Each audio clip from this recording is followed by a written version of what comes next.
Angry Andy Reviews. Angry Andy.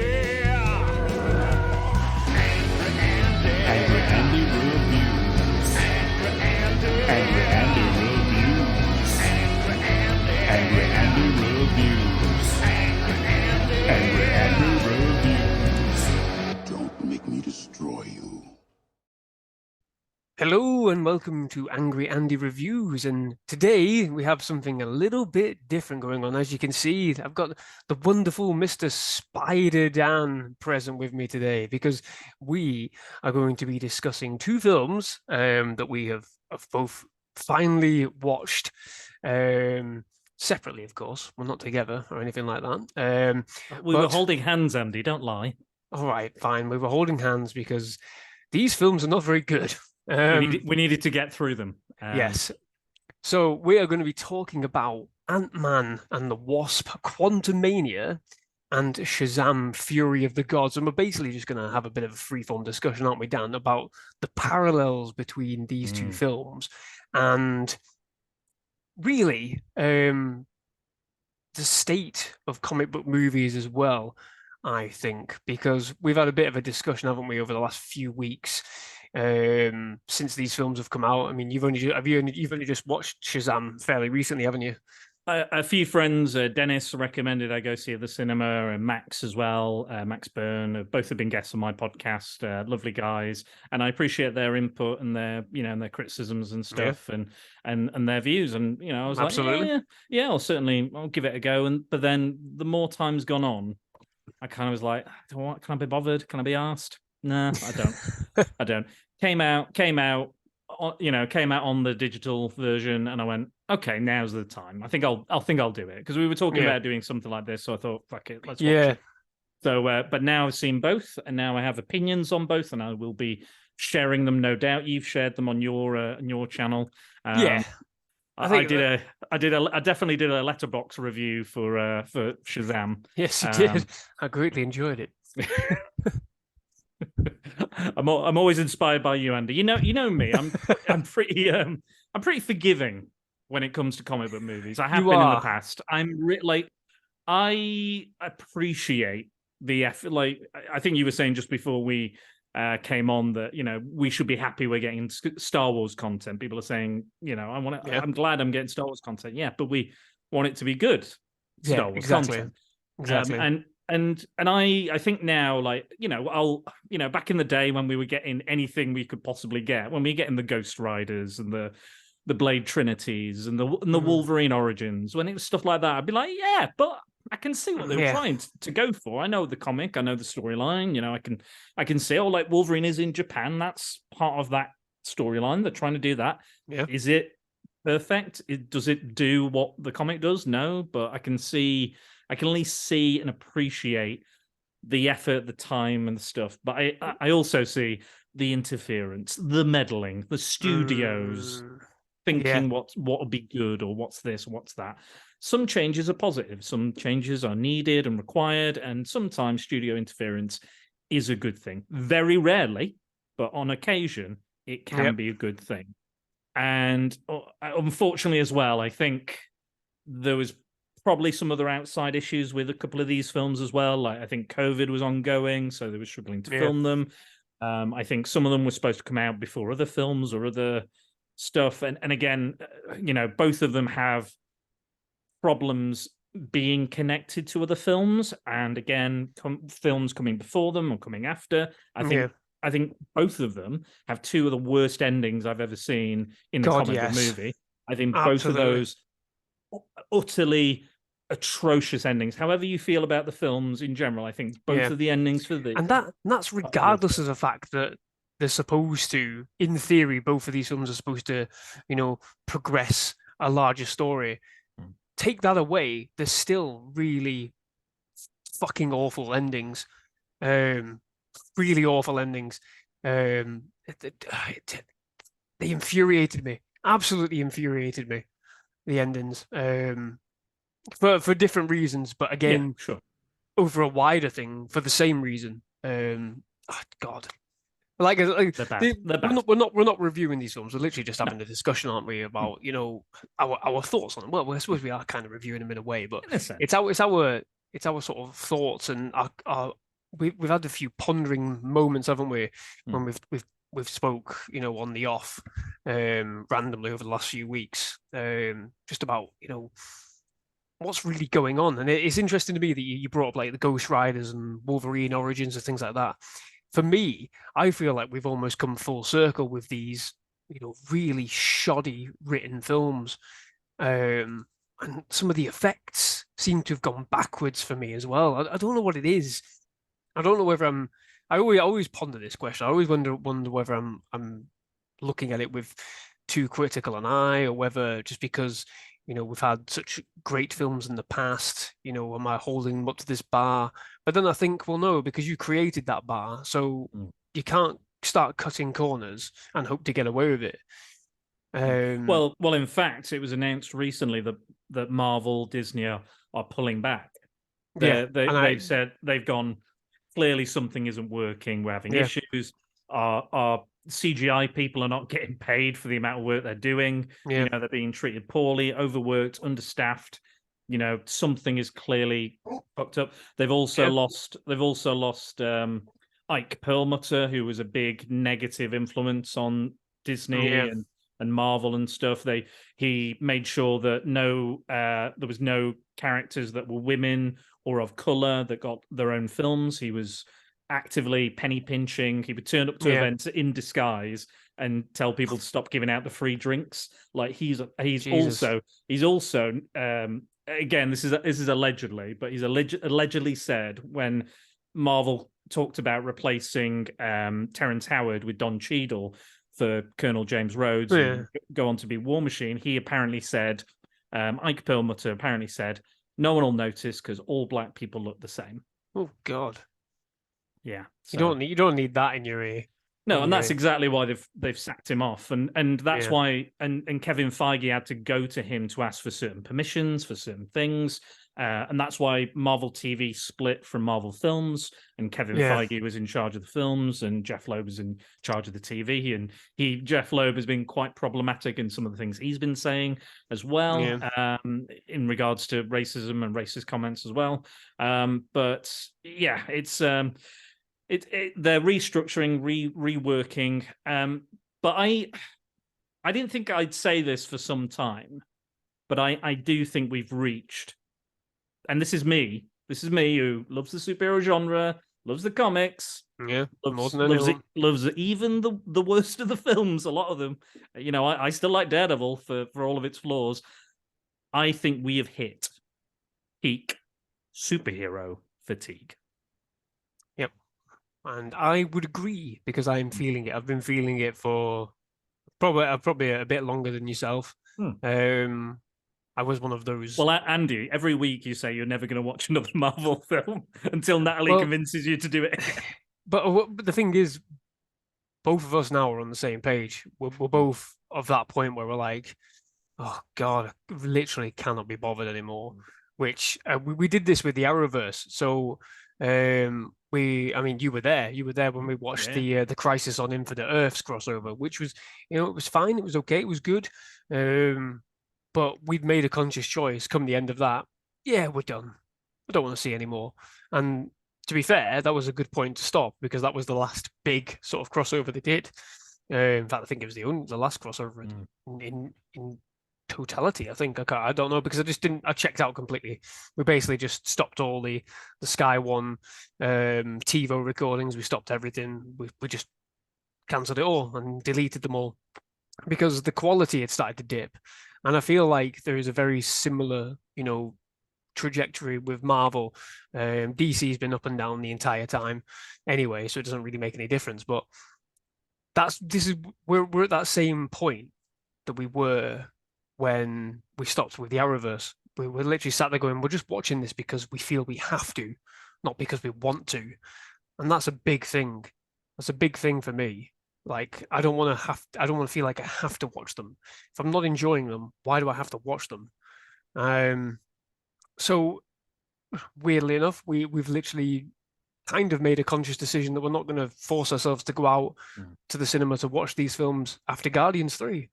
We feel like, and it's interesting enough, it ties in with James Gunn going over to DC. Is this a good point to maybe round off, the Marvel Cinematic Universe? I don't know. There will be films that bring us back in. I will want to watch Deadpool 3. But again, the brilliant marketing already. Hugh Jackman's all over Instagram with his training regime and things like that. It's working. It's magic. People want to see it. People love Ryan Reynolds, especially Welsh people. At the moment. At the moment, they frigging love him. So, Ant-Man was there. Yes, he was. Yes, he was. Can't make a better film, can he? But it's. I just feel like I'm at that place that I was with the Arrowverse, where I don't care anymore because there's too much going on, and that's if you can manage it, you can manage it great. I don't feel like I have enough time, and this is the thing with the Arrowverse, we didn't have enough time to watch everything. Now I don't feel like I've got enough time to watch all the MCU stuff. Which is baffling, and it's the same with Star Wars. You have got a baby now, though, Andy, as well. I know, but it's the same with Star Wars stuff as well. I'm also at a point where I'm like, bloody hell, I'm struggling to get time to keep up and everything. And then there's Star Trek. There's all sorts of other stuff going on all the time as well. So eventually, you have to make a decision. When do you jump off, or do you just keep going? I have, thinking about this and preparing for this, I've made a conscious decision as well, because I know last year me and Tonya over on the Comics in Motion podcast, we covered She-Hulk. We did the whole 9 episodes, really fun. It was, it was a bit of a wobbly show, but I enjoyed the process. I enjoyed looking at it week by week. I enjoyed, having that kind of, that was fun. Yeah. But I've made the conscious decision. I'm now only going to watch stuff where I think the trailers are good, or there's something about it where I'm invested, or I go, yes, yeah. So I'm gonna watch Across the Spider-Verse. I'm gonna watch Guardians. I'm most likely not gonna watch Secret Invasion. Yeah, I mean, literally chalk me up as absolutely bored by that trailer. It did nothing for me at all. It did nothing for me except to just say to me, "Here's 8 hours to waste." Great. The second Nick Fury said, "I need to do this on my own. It's my war." I was like, "I'm out. Bye." I'm sorry. I'm no longer invested in this world. At this fucking point. At this fucking point, with all these heroes, you can't think of one where you can go, that might be a bit handy with these shape-shifting lizard aliens. I know. Yeah, I mean, the comic book literally has everybody fucking involved. Yeah. Jesus Christ. Well, I thought that they might go that. I said to myself a few years ago, I was like, they're going to go one of two ways, I think. I think they're going to go a secret invasion. So it's more of an infiltration than a Thanos-style threat.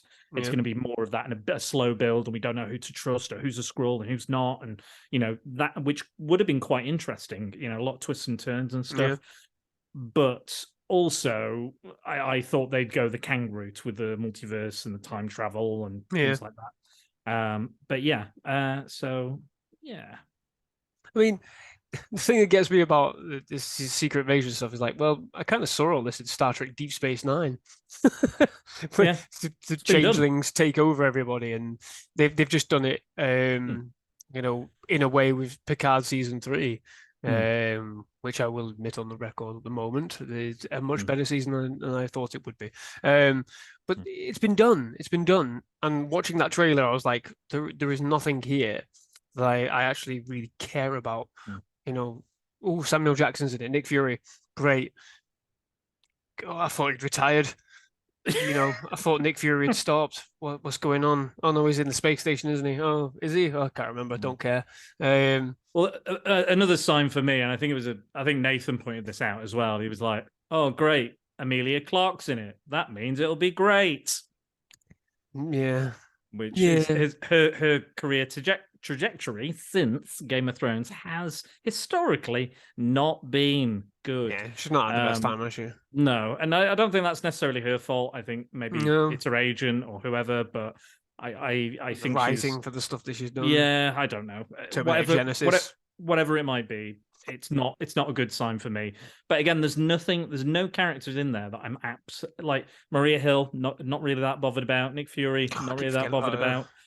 Yeah, and that, the Talos who was in, again, great actors, quality actors. Yeah. But it just looks fucking dull and grey and boring, and like every other, again, Invasion of the Body Snatchers, Yeah. They Live, any of those fucking films that are I mean, that's just it, way isn't better. it? Yeah. It's a noir spy Invasion of the Body Snatchers film series, and Now I probably I will don't really watch. care.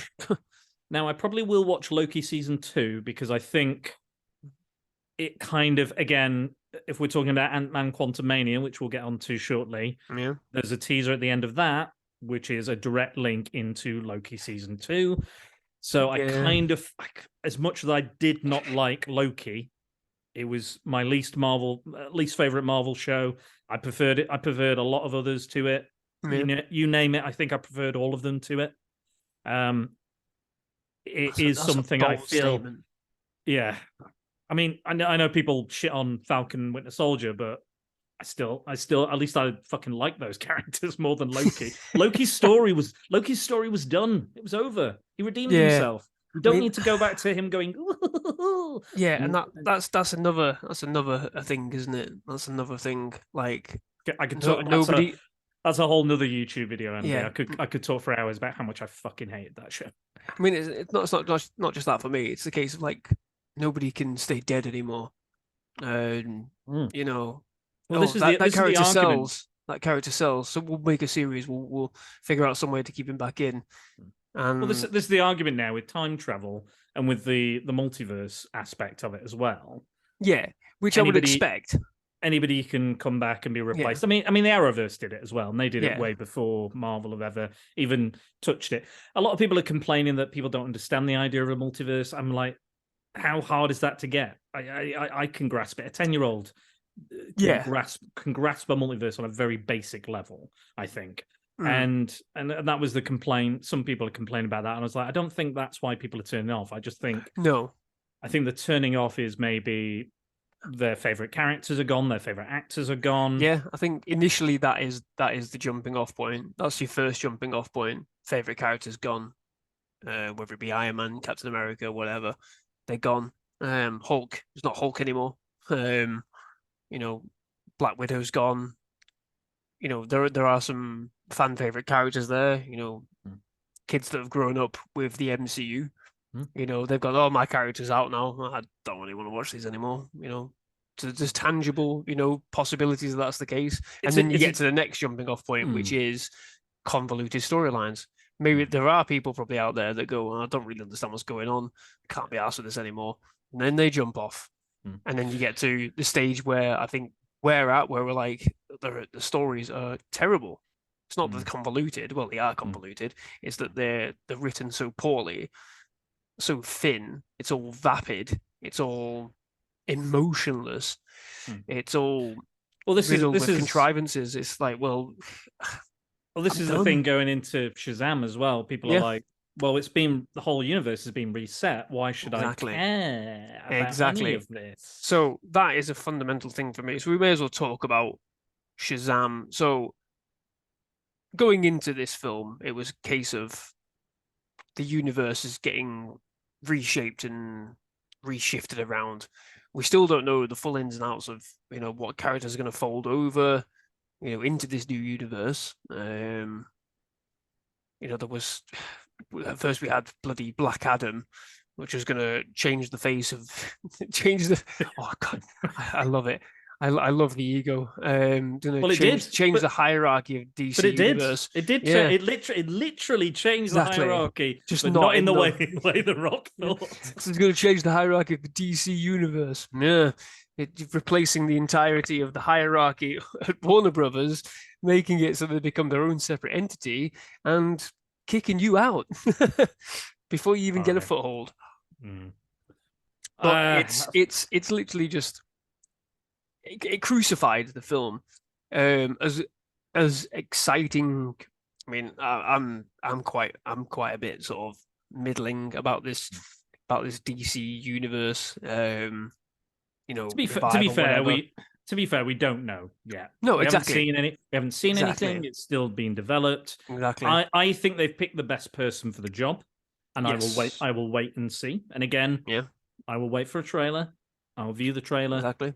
I will decide there and then whether I Mhm. think it's worth jumping on board with. But Mhm. I like some of the stuff they're talking about. I like some of the ideas, the characters, the way they're going to use the characters, Yeah. the stories they might tell.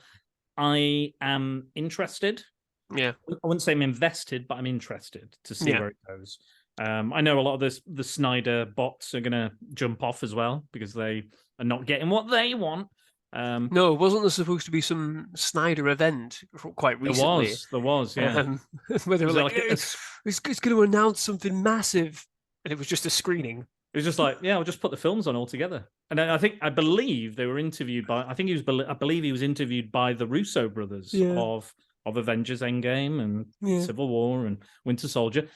So that's interesting. But going into this film, I liked the original Shazam a lot. Yes. Yep. A lot of heart, a lot of fun. It's got like a Goonies-esque element to it. I like the suit. I liked the look of it. I know you like the suit. I did. Very buff. Very nice. Short cape. Got the hood. I like all that. Classic. Short skirts. Wait, we're not talking about Fury of the Gods just yet. Yeah. Apologies. Not just yet. But if I was Billy Batson and I wasn't related to that sister, oh god, I might have some impure thoughts. Anyway,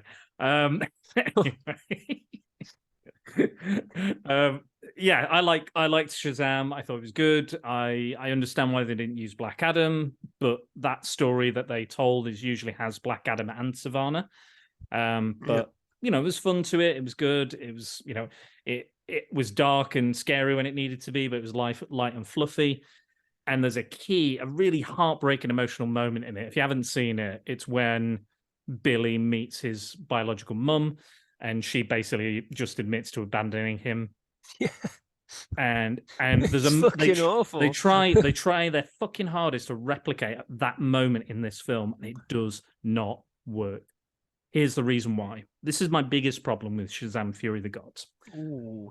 Now, this is news to me because because you've only watched it fairly recently, haven't you? I have. So we haven't really talked about it. So not really. Lay it on me. But here we go. Here's my fundamental flaw with Fury of the Gods. Your lead character, Billy Batson, the young, hopeful, go-getter kid who is imbued with these magical abilities, is the heart of your film. Okay? Him and his longing for family and connection, and to be the best person he can be, and to live up to these powers, these abilities, these godlike gifts, is in the film for a total of 6 minutes. Yeah, Jesus, he is, isn't he? It is a 2 hour and 10-minute film. He is in it for 6 minutes. Instead, we get a babbling man-child for the rest of the time. We get it's a Robin Williams style Coke fueled fucking skit, and he's spitting out all this stuff that he hopes, love me, love my jokes, come on. He's playing to an audience that isn't there, and he's dying on stage. That is Shazam's performance. That is Zachary Levi's performance in this to a T. And that, for me, is the fundamental flaw. There's a lot of other flaws, but for me, that is your main problem. And again, there's a moment in the film, again, this heartbreaking moment, touching moment. His adopted mum, he's never called mum in the film. They establish at the start. He doesn't call her mum, but he loves her. He loves the entire family, but he doesn't want to get too close because he's growing out of the adoption service. Yeah. So he may become separated from, and again, good conflict, good turmoil, all good. But she goes, can I see Billy, please? When she learns, spoilers, but she learns that the Shazam family are there, or the mum and dad learn the Shazam family is their family. So he's about to sacrifice his life to this villain. And again, we'll get into the villains. But she goes, can I see Billy? And he goes, Shazam, turns back into Billy. Again, this is about 3 of the full minutes that he's on screen for. And she goes, I love you. You don't need to do this. He's like, I want to save you guys. I want to look after you. I want to protect you. If I have to kill myself to do that, I'll do that. And again, nothing wrong with that. Nothing wrong with this. Nothing wrong with the acting in it. But it doesn't land. And he eventually goes, I love you, Mum, which should really fucking land. It should make your eyes bulge. It should be tearing up. You should be, just in an emotional mess. But because we've not had any Billy in the film, it doesn't land. Yeah. There's no emotional build-up, is there? It's just And this is supposed to be like, oh, I love my mum. We've accepted each other. We're going to be together. Because she goes, we don't care you're growing out the adoption service. You're still our family. You're still our son. Again, tears. They want us to have tears. Yeah. But you're not going to get it. It was exactly the same. It was exactly the same for me with Thor, Love and Thunder. There's many a moment in there. Jane Foster's reveal. When she's fucking dying on this bed. She's literally fucking dying. She's paper thin. She's pale as anything. She's fucking dying, and you get nothing from it. You get absolutely nothing from it because the film has hit you over the head time after time, and again with vapid, unfunny jokes to the point where you lose care. You don't care about the film. You lose any interest. You lose the investment. So when it comes to a big emotional drop, where basically she doesn't have the hammer, and Thor sees her, you just go, well, where was this fucking build up? Where was this sort of emotional undercutting? Well, it didn't exist because you're too busy fucking making jokes with loud screaming goats 5 times throughout the film. Offensive Greek stereotypes. Yeah, you undercutted, everything that should be the central point of your film. You build your comedy around structured story. Unless you're a fucking genius like Leslie Nielsen or something like that, or Robin Williams. These people writing this shit, have delusions of grandeur for me. Because that was always the beauty of Robin Williams. I mean, you brought him up as like, he was able to convey, when you look at it now, like, obviously knowing what we know, when you look at his performances now, you see fucking hell, there's depth to his performance when you view it as an adult. Like when you view Hook, there's depth to that performance, which, Christ almighty, when you're a kid, you're just absorbed by the comedy. And that's the brilliance of the performance. You're absorbed by the comedy when you really look at it. The best bit of his acting in that film is when he's a complete arsehole at the start. Yeah, exactly. Everything else we are kind of know. We know Robin Williams can do that. Yeah. We know he can be the man-child. We know he can crow and fly, and we believe and we buy into it. But we only buy into it because we've seen how much of a fucking dick he is at the start. Yeah. But even in those moments where he was being a dickhead, there's still flecks of comedy in there because you're like, oh, it's Robin Williams. There's still moments in there. Magic. Yeah, moments of magic behind the eyes. Here, it's just they're just saying lines on a page. There's no comedic intensity. There's no comedic quality. There's no comedic ability in half of this shit. That's the problem. They're putting comedy in there and expecting actors to reel it off and hope it lands. It's ludicrous. I knew it was going to be bad the second the guy in the museum started talking. Really? The Greek guy in the Greek museum. Yeah, Crete, not in Crete or wherever. We were in Crete. Yeah, that's where we were. That's where we were a couple of weeks ago. I was in a museum. And that is not a Greek museum if I've ever seen one either. That looks like something in like New York art scene. Yeah, it's just a stereotype because there's no quality or thought process gone into it. It's literally just been thrashed out, delayed, thrashed out. And, this is where I'm struggling. Like, I gave Shazam some positives. Score's good. I like the score. Yeah. There were some parts that I thought, were quite fun, but at the end of the day, the story is awful. It means nothing. The performances they're okay, but Helen Mirren's absolutely wasted. Lucy Liu she's not there. She's vacant. She's vacant in that performance. You could have had anybody. She's completely vacant. In my letterboxd review, I said that some of the performances in this were as wooden as her dragon. Jesus Christ! I stand by that. Fucking dragon. Fucking dragon, those unicorns, that Skittles, Oh, the don't even Skittles, start. Don't the get started Skittles, on the unicorns. the Skittles. My God, I have never wanted. I was this close to turning it off because Really?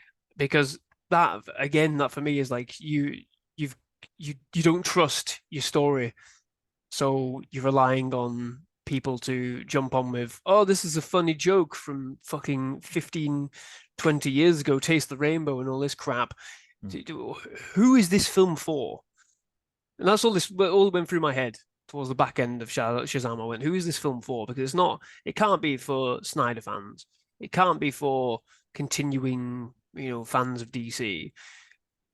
And it can't be anybody who is rooting for the DCU. Who is it for?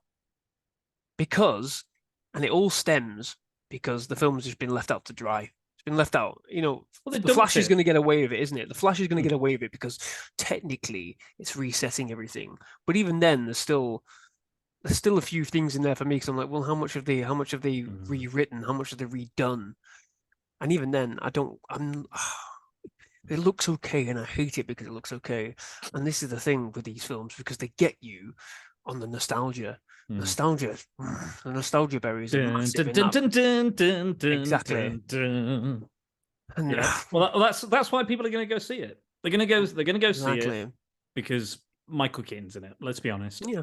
They will see it because there's been controversy. I mean, there's controversy with these films as well. Yeah. Both of them. God. Both films have anti-vaxxers in, which probably didn't help.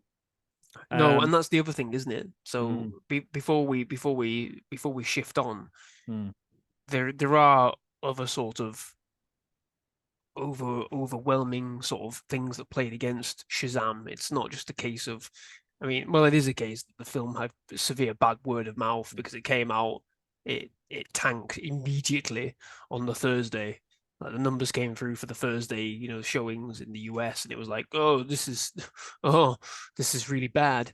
And then obviously word of mouth, plays a massive part with these films now. I think it's less about the power of the character bringing people in. It is literally people going, oh, well, what is everybody saying?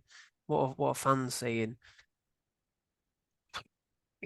Real world audiences in this, and I wonder if it is in this sort of like this economic climate, and are people sort of going, oh well, if it isn't really that good, like you say, they're watching trailers, they're looking at reviews, and then they're going, nah, I don't want to spend my money on it.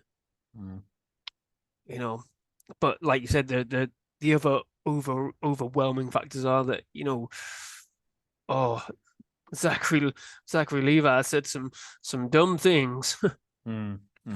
Well, he said that one of the vaccines was the real enemy, which kicked off a lot of stuff. Oh, I'm surprised nobody, because he did a press tour in the UK. All the stars did a press tour, and and again, nobody asked him the question, but I imagine they were like, "Do not fucking ask him about anti-vaxxing." And then when the film came out, as you said, it wasn't doing very well. And then Zachary Levi went live. Oh, nothing bad ever happens when you go live. And then he said, I love Keanu Reeves. I love John Wick. But don't see John Wick. See Shazam, Fury of the Gods, because it's a family movie. Zachary, they are not in direct competition. No. These films. Not even close. One's an 18 for a start, a hard R. And the other one is it's PG-13, 12A. And so are you going to pick? Kids can't go and watch it. To be honest, Zachary, kids can't go and watch John Wick. They shouldn't be. So but... families that want to go and watch the film, they're not going to go into John Wick because they can't. Zachary, I don't know what it is about. I don't know what it is about people just attacking Keanu Reeves all like Matthew Perry did it recently, didn't he? Yeah. I don't know why people just have such a like. I can. as far as I'm aware, he's never done anything to anyone, Keanu. He's actually supposed to be a very nice man. He's supposed to be very pleasant. He's very apparently charitable. breathtaking. He's breathtaking.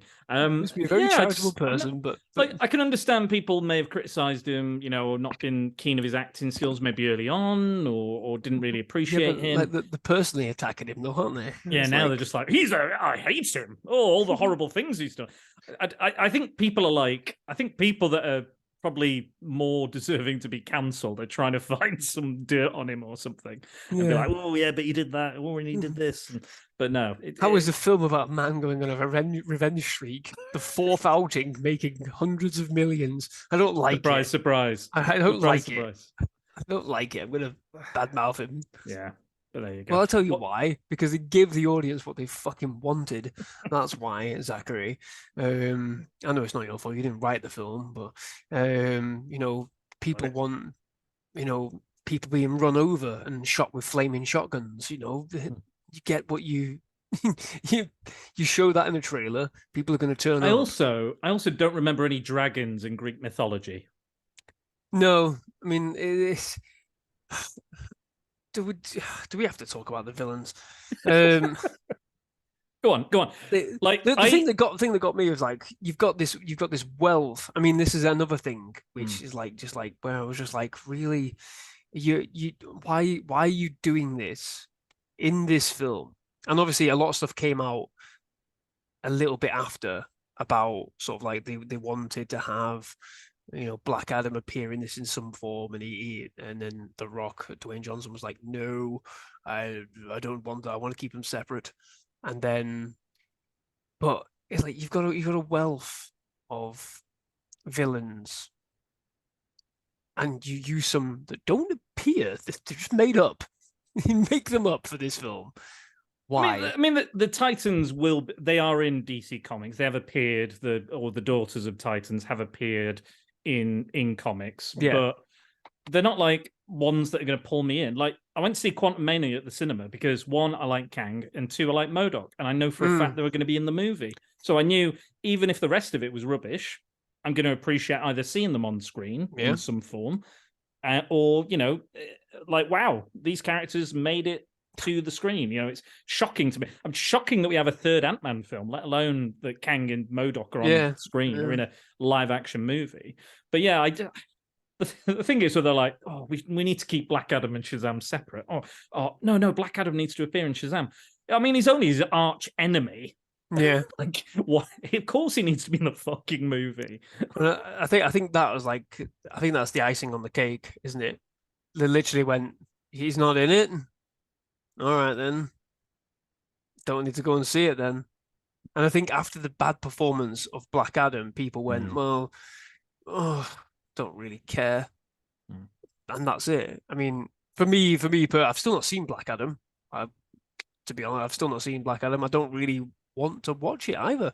I didn't really fancy it. The trailers did nothing for me. And then everything that people have already discussed about and talked about, even positive reviews have gone, really? All right. Okay. I think I preferred it to Fury of the Gods, actually. Really? Yeah. Wow, okay. Someone described it, and I feel this is a really apt description for Black Adam, as a child getting their action figures and smacking them together. Yeah, and I think I pieced that together from the trailers anyway, to be quite honest. I was like, it's because I heard that going into it, I was kind of like, okay, so we're going to see, it's just going to be a massive smackdown. But there's some nice political stuff in there, which I liked, and talking about like the US, foreign policy, the way they conducted themselves in maybe Iraq or Afghanistan and stuff. There's something to it. Fury of the Gods is, it's all about family. It's all about family until it's not. Until they remember it's a Shazam film and they fuck off all the too many characters that they can't juggle. Yeah, it's all about family. One of them wants to go to college, but we're never going to deal with that in the conflict. All the conflicts. I like how they brought it up, and then it was, oh well, we're not going to solve that problem. No, exactly. Is she going college or not? Have you helped her? What's going on? I don't fucking know. I don't care. They also like don't really give a fuck about being superheroes. A lot of them, No, it's like they a don't feel like chore. Like, yeah, they're like, oh, do we have to go out and save people now? and I mean, I'll tell you what I did like. that would be better. That would fit for this generation. And again, this is another thing. Like it doesn't land with the audience that it's aiming for, because if that element had been written better, they could have, it could have been quite funny. Oh, do we have to go out? Like, kids at the minute. Oh, do I have to come off my phone? Do I have to do this? Play with that. Write it better, and it might actually work. It might actually fit. It might actually be tangible for parents going, look at this. These guys are just the same as you, even when they've got all these bloody superpowers. And then make something clever around that. Like, I don't even know how, because here's something. Right, they talk about the wisdom of Solomon. That's why that's the essence. Shazam is the wisdom of Solomon. They go, but wisdom in this film. But like they make out that this is their power, this is their thing, and this is what they do. Yeah. And what if Billy finally discovered or got the wisdom of Solomon, and then Zachary Levi could maybe be playing this kind of smug, intelligent version of Shazam, like, oh, well, I know the answer to this. And like you can play on that. There's comedy to be had in there, like him thinking he's better or smarter than the rest of the Shazam family, something like that. Also, get rid of everybody else apart from Mary Marvel, and Captain Marvel Jr., or Captain Every Power, whatever you want to call him in this. Sack everyone else off, because those are the main Captain Marvel family really in the comics. Like, keep them, and then make it the teamwork between them coming together and resolving their differences and stuff. Yeah. Like there's just so much there's so much, instead of just it's a battery, like really fucking a bridge rescue in a superhero movie, a bridge rescue in this day and age. It could be more generic if you tried. I was just like, fuck. And it basically rips off 2005's Fantastic Four, because they do a bridge rescue and they fucking cause the problem. Yep. And then they try and fix it, and they're like, look at these fucking people who saved stuff and ruined it at the same time. This is what I was saying before. Like, my interest level is just waned completely, because we've literally come full circle in quality, because they're having to spaff out so much so bloody quickly all the frigging time. And maybe it will change with DC if they've got a fixed writers room of people, doing stuff all the time, rather than just hiring windy, writers because, you did one good TV series once, all right, one season, or you did one bloody indie movie. Here's a multi-million bloody dollar franchise. Like, if they just think about what they're frigging doing, maybe it would work. I don't know. But the director recently, speaking of Letterboxd, I left a review on there not long after the director came on and said, this film is unwatchable. Yeah. He's clearly making a joke about it, but he came out on social media quite a bit as well. This probably didn't help with the promotion of the film, but he came out saying, I'm sick of the discourse. I'm sick of people talking about, superhero movies and being shit and being so critical on them, and all the neck beards and the Zack Snyder fans and stuff like that. Yeah. Done. Just done. And I was like, yeah, that probably didn't help the film. And also it's not very good as well. The visual representation of some of the stuff that could have been interesting, like the power of chaos, Lucy Liu, Calypso's power, the power of chaos. There's so the word chaos. There's so many ways you could interpret that. There's so many ways you could visually show that on screen. And what does she do? She just gossips in someone's ear, and then they go, "Oh, I'm mad. Oh, I'm a bit mad now. Get red eyes." Oh wait, didn't we have that with Scarlet Witch? Exactly. It's just like tick, tick. Oh, I saw it in this thing. Tick, tick, tick. And I don't know what the fuck. I don't know what the fuck the power of Axis is, but it was the most. Did she munch all those people up in those buildings? I don't know. Who knows? Who knows? Again, like the consistency there's a lot of destruction in this film, and nobody seems to care really. The amount of buildings that get destroyed, is there going to be any retribution? Well, no, there won't be any retribution like in Batman versus Superman because none of this matters. And I think that's fundamentally for me, that was the big thing watching this. Here's the thing as well. I was trying to sort of, sorry, I was trying to sort of like Go on. watch it with, just to watch the film. But at the back of my mind, I was still going, none of this matters. Well, this is interesting, Andy, because in Black Adam, when he emerges, he causes lots of destruction, kills loads of people in the Middle East, in Karnak, where he lives, where he's from in the comics. Amanda Waller sends the Justice Society after him because of that. Where are they when the Philadelphia fiascos are fucking destroying bridges? Yeah, exactly. So there's no sort of continuity. There's no continuity between any of these films because it doesn't matter because they haven't thought that far ahead. They're not that clever, and we know realistically they don't actually care really. Like there's still some like talk of Shazam being one of the carryovers into the DCU. Whether that'll happen or not, I don't know because it's a bomb. This film literally bombed. There's no two ways about it. I mean, I think it's got as of April 17th, it's got a worldwide total of $132 million. I did read it's one of the lowest kind of DC movies on the box office. The overall box office it's either at the bottom or very close to being at the bottom. Yeah. But that's low by any sort of tentpole movie standards. Not just speaking DC movies. Talking,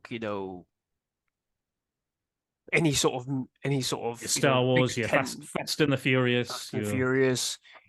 Even animation movie levels. Because if this is a family film, Zachary, you got to look at everything. All those conflicting sort of statistics. It's a bomb. No matter how many sort of good reviews it got or people saying it's good, it just didn't work. It just didn't work. For me, I watched it purely to sort of do a review on it. Got nothing else from it really, and if only for that, it's the reason why I watched it. Yeah, it's not good. No, like I appreciate if someone likes it or if you got some joy out of it. Like I laughed. Like there was some jokes genuinely landed with me, and I laughed. I think the score is good. I think the CGI is pretty okay. I don't think it's. Well, I don't know. Well, no. actually, think about it. I'm being too generous. Sorry, Andy. I was being a bit too generous there. But yeah. I'm not joking, but I said on my Facebook, I'm only watching it for Mary Marvel because she's absolutely stunning. Give her a spin-off. I don't care. Just give her something. That's never going to happen. No, probably not. But again, none of these extra characters have an arc. No, they don't. And I lamented that as such. And if you're having these characters in, you have to do something with them. Otherwise, they're just taking up screen time, and they take up screen time for nothing. Yeah. Nothing happens. Nothing really goes anywhere. Also, the way they depict bullying in this day and age is shocking, is unrealistic. Nobody in that school. There is Freddie Freeman is a disabled child. He has a crutch. He walks on a crutch. When he turns into his superhero adult self, he doesn't have those disabilities. That's part of the character in the comic. It's original. It's all makes sense. But the bullies from the previous film, when they are assaulting, this happened in the previous film. They are assaulting a disabled child. Nobody steps in apart from Billy Batson. Not one person goes, actually, no, that's not okay, by the way. Don't fucking do that. And then again, in this film, nobody steps in. A teacher does, but only slightly. Only goes, oh, don't do that. Yeah. Not like we're calling the police. You've Yeah. just assaulted that child, that disabled child. And in this day and age of people being fucking cancelled, Yeah. it felt really fucking dated. Like, I've not been in high school for a hell of a long time, Yeah. and I don't know how it works. But, and again, I said this in my Letterboxd review. I said, how is 21 Jump Street a better representation of what I believe high schools to be now than Shazam: Fury of the Gods? And that was 10 years ago. You know, that whole thing where it's like he walks into school and he's in the headmaster's office. He's like, "You punched a gay black kid on your first day." like that is what I imagine that high schools would be more like. I imagine there is still, you know, physical altercations and words and things said and done, but I don't think it would be that blatant that nobody would stop or not even notice it. Yeah. Like that teacher, like I like that actor as well, Diedrich Bader. He played Batman in the Brave and the Bold cartoon, which is an excellent cartoon, by the way. He's in a ton of other stuff as well. Jay and Silent Bob. He's the guy who's like, yeah, suck his dick and say, "Ooh, what a lovely tea party." He's got a great voice.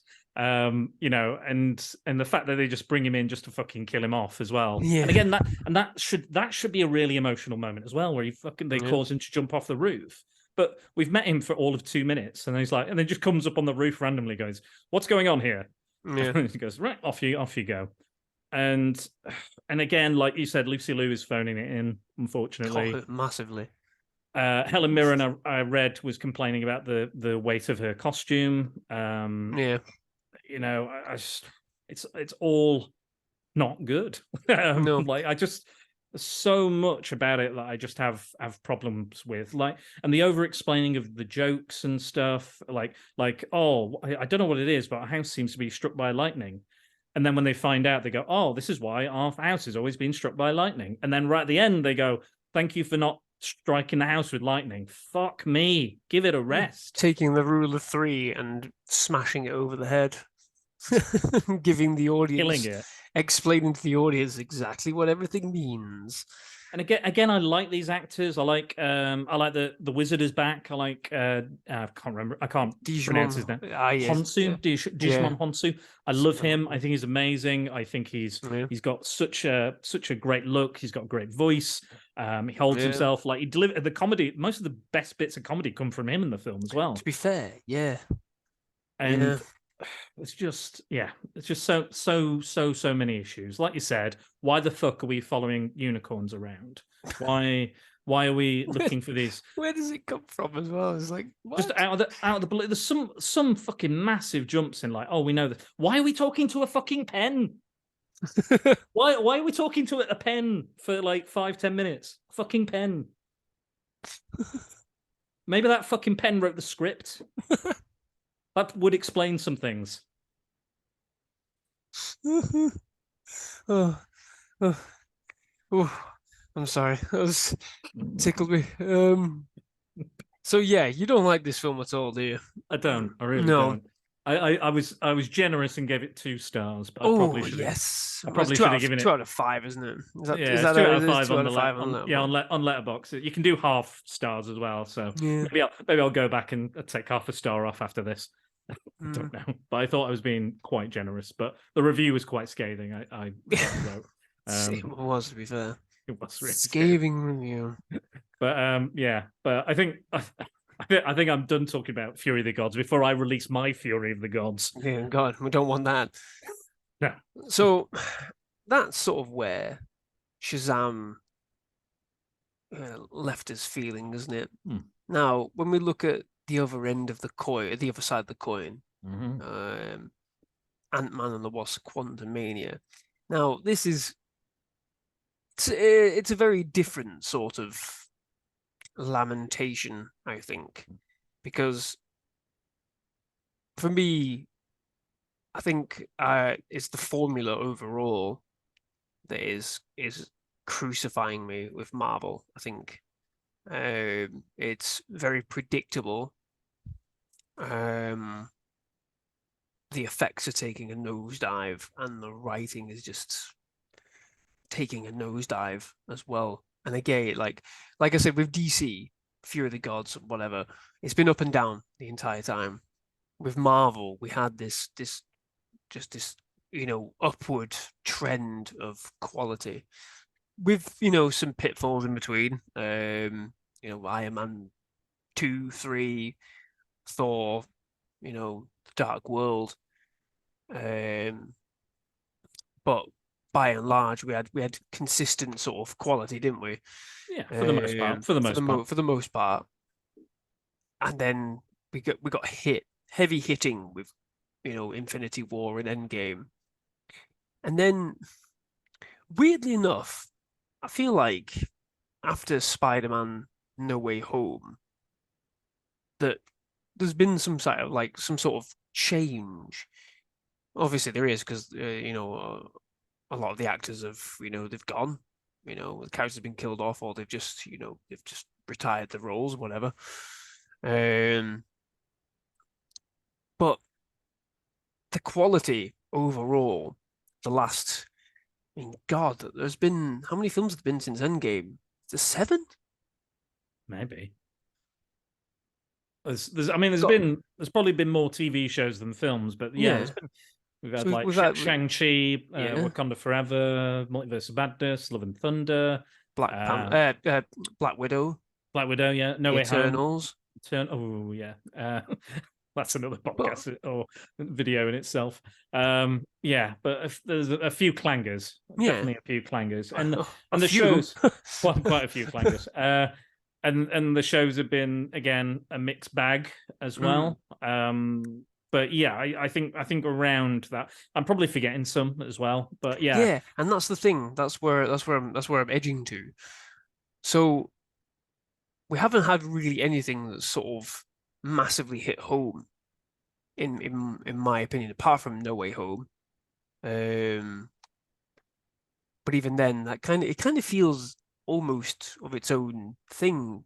Weirdly enough, I don't know whether that's the Sony effect or not. That's the interesting part for me. I felt a weight, watching Marvel over the last couple of years, like just a weight, like I'm carrying the weight of, just this change as an audience member, and I don't want to carry the burden because it feels like I'm having to do a lot of the hard work to try and feel invested in the characters, try and feel invested in the writing, try and feel invested in what little emotional impact or emotional weight they're actually giving us. I don't know what your thoughts are on it. Like, I feel a bit bad for them in a way, but it's a problem of their own making. So when we lost all these kind of big names and big characters, and they were like, we're going to retire them in a sense, or we're going to kill them off, or we're going to, they're going to go off and do something. The problem they then had was they were like, okay, well, we'll introduce these side characters and give them a bit more kind of screen time, a bit more development and stuff. But again, it's kind of almost too late. Yeah. So Falcon Winter Soldier was there to, again, introduce a new Captain America, give a bit more context to who Bucky and Sam are, and I think it did that pretty well. There's a lot of stuff that didn't. The villains, especially, I think, other than the US agent, I think the Flag Smashers and all that was absolute garbage. That was the worst thing about that show.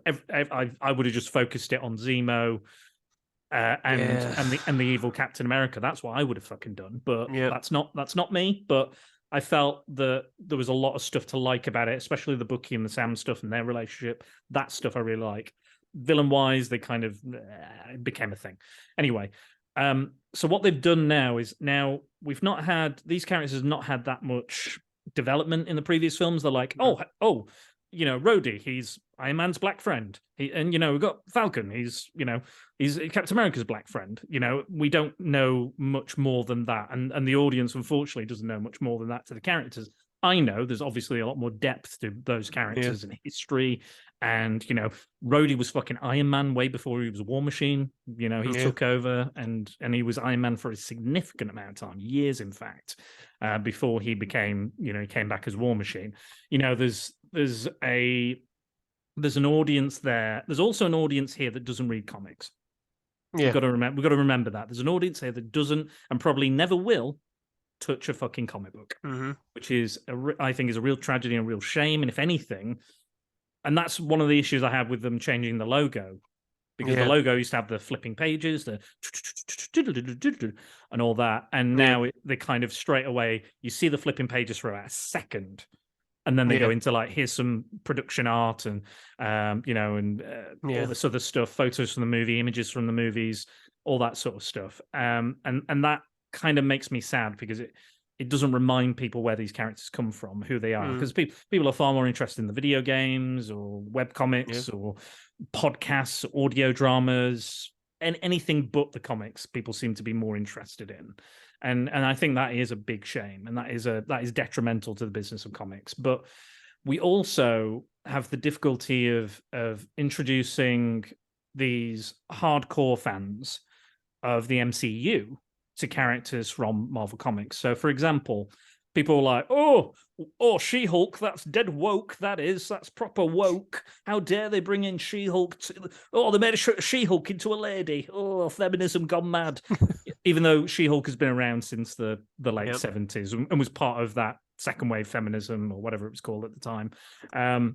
People are like, you don't know. You literally don't know. You've not researched, not looked into it. Yeah. You've just seen something that you politically don't think is right, but you're an arsehole, so who gives a fuck? and again, they're having to not only please the hardcore comic book nerds, but also these people that are hardcore MCU nerds. And I think that is the hardest place to find themselves. And again, they're introducing these new younger characters, and now, because Ike Perlmutter is gone, they are women, they are people of color. We are seeing more and more in that, and the white fucking blokes are gone. Not necessarily a bad thing, and I think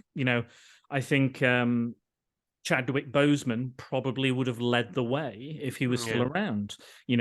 We're going to see more of Shang-Chi and people like that, and I think that's a good thing. That's a great thing for me, who likes these obscure, lesser-known B-list characters that again, stories can take more of a chance with than Spider-Man, for example. You can take more of a risk because people don't know these characters yet. We don't know. We didn't know people were going to love fucking Peacemaker. I didn't know I was going to like fucking Peacemaker. Who would have thought? Who the fuck thought that? I didn't. I swore we wouldn't get an Ant-Man film. We've had fucking 3. It's insane to me. But I love that. I love that aspect. Did I ever think I was going to see Kang or MODOK on screen? No. But the fact that we are is good. It's debatable that we actually see MODOK on screen. Yeah. It's okay. But I think that there is opportunity here.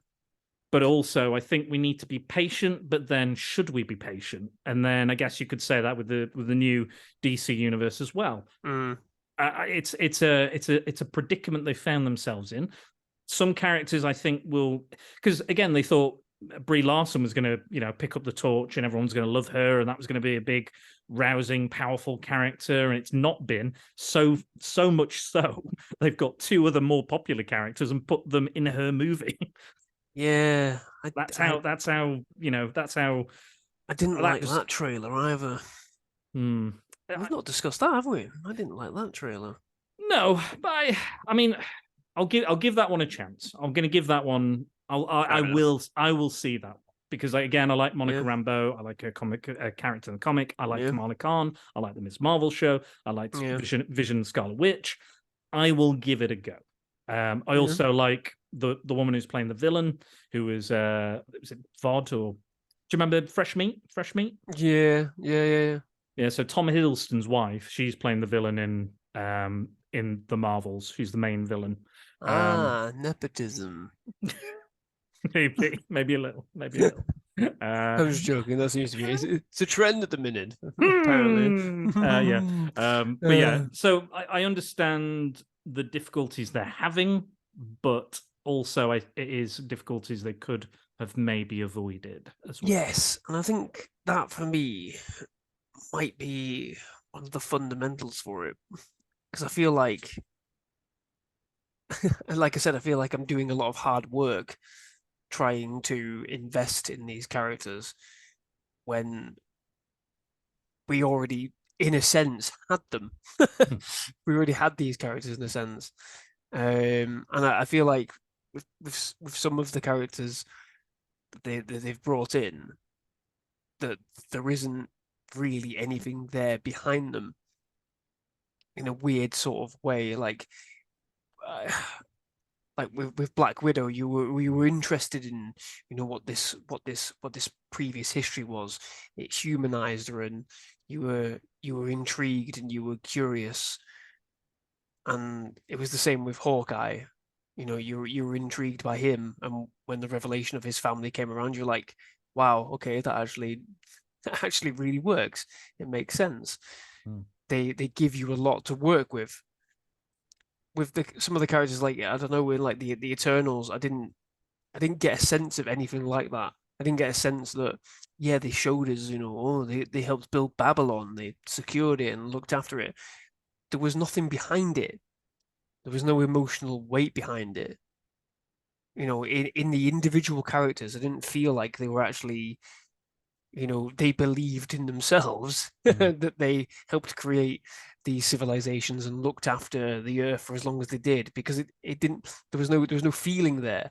Whereas in very small moments with sort of Black Widow and like I said, Hawkeye, when they are struggling at their lowest ebbs, you're like, oh God, this is very human. It's a very humanized moment where they are. You feel it because they've written it well. Mm. And the Yeah, performance is there as well. I feel like a lot of the issue what I've got as well is that some of the performances just don't stack up. They really don't stack up. And are they cutting corners in, it might be as well that these characters are younger characters as well, if you get my drift. So yes, like I obviously I'm a middle-aged Captain America. Well, yeah. So well, not literal age, not of literal age, you but mean actors? comic. No, I mean Oh, comic book comic. age. Right, okay. So Oh, you mean Captain like they've only been around for a few years or whatever?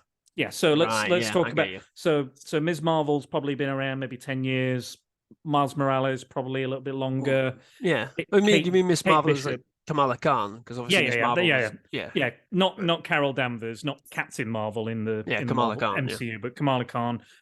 Kate Bishop probably about 10 years as well, maybe a little bit more actually, but not maybe the Kate Bishop that we know in the show, but that character's original. So Captain America's been around since before Pearl Harbor. Yeah. So it's, in a sense, I think I know what you're getting at. Yeah. In a sense, there is a wealth of depth of emotional range, story range, character arc range that you could cherry pick out of, meld, and there's a lot for an actor to go away and look at what the biggest moments of Captain America, what are the biggest, when did he die, the death of Captain America, all this kind of stuff. How does this factor in? How can I mold this in? Are we going to do this? No, we're not going to do this, but I can still take ideas from it, emotional moments from it. And then with Kate Bishop, there's only, like you say, 10 years of stuff to cherry pick. Is there really, because comic books don't sort of, I've always, whenever I've read them, I don't look at them as they're being set in this time period. They're just, it's like a constant thing. It's like no specific time period. No. So I think Marvel have a kind of, obviously DC reset stuff as quite a lot, but Marvel, I'm sick of it. Stop doing it. Tell me about it. Tell me about it. But usually since the beginning of that superhero universe, since maybe the debut of the Fantastic Four or the debut of Superman, it's usually roughly around a 5-year period, like since they kind of these superheroes started appearing and having their adventures, roughly. So that's their kind of guideline. But obviously it's moving and shifting, and obviously the introduction of more modern things like cell phones and things like that will come into it. But roughly that's kind of the guideline they have. That obviously these stories have been told over fucking decades and decades, but within the universe it's usually only the space of a few years, so it's almost like there's a daily adventure, a daily story going on, as opposed to a comic book coming out monthly in the real world. So but yeah, that's roughly the kind of thing. So could that yeah, you might actually have hit the nail on the head there. I wonder if that is, maybe a lot of issue. Maybe the writers, when they're looking at these The characters, issue, they don't have a lot to the pull issue, out on. Andy, is they don't have a lot of issues. Yeah, maybe that is the case. Maybe that is the wealth of stories just aren't there, to draw from. But then at the same time, if that's the case, where's the imagination then?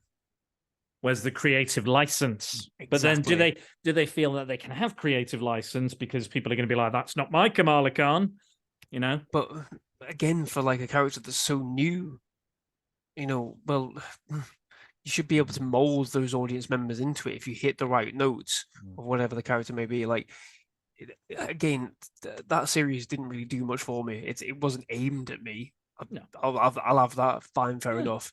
And I think that's the thing as well. Like, there are obviously some stuff that's not aimed at, specific audiences.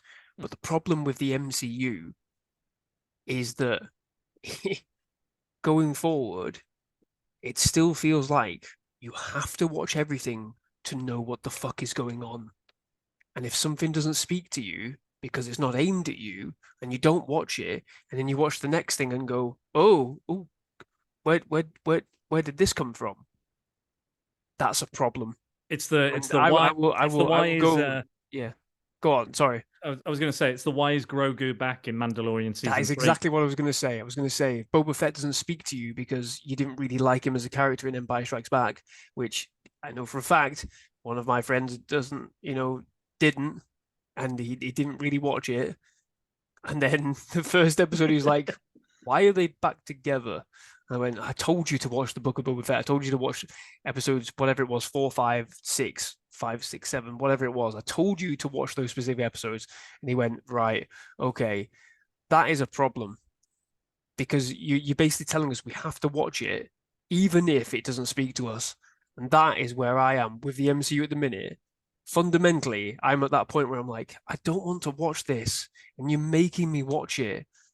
So I'm just going to stop watching because the I'm annoying thing not about that as invested. well.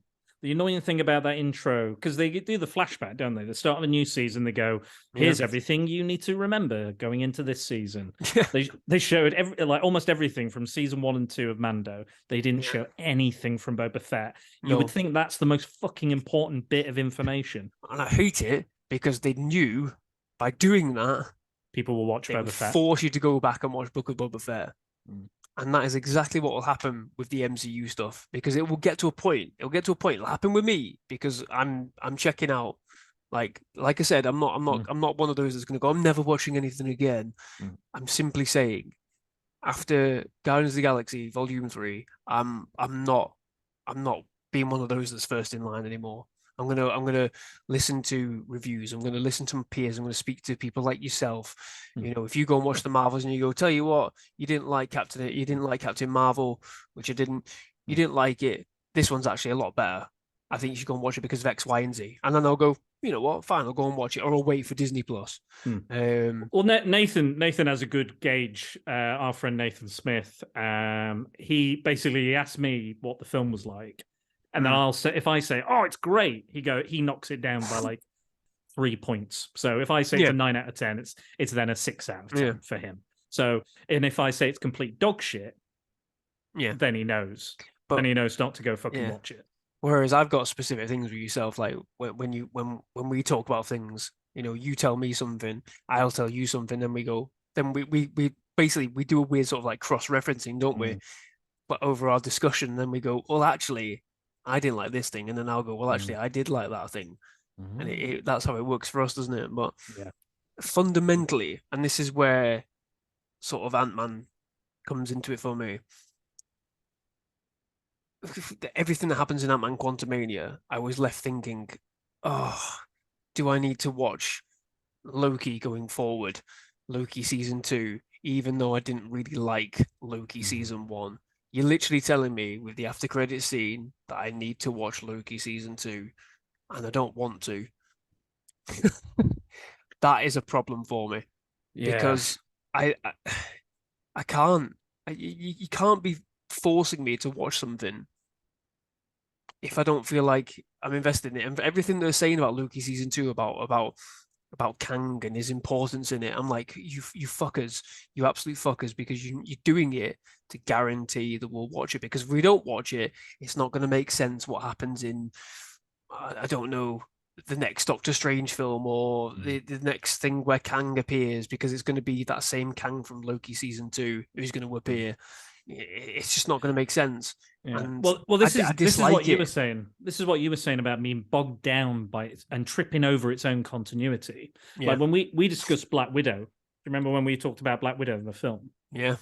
And the more we talked about it, the more I was like, actually, there's a lot of holes here.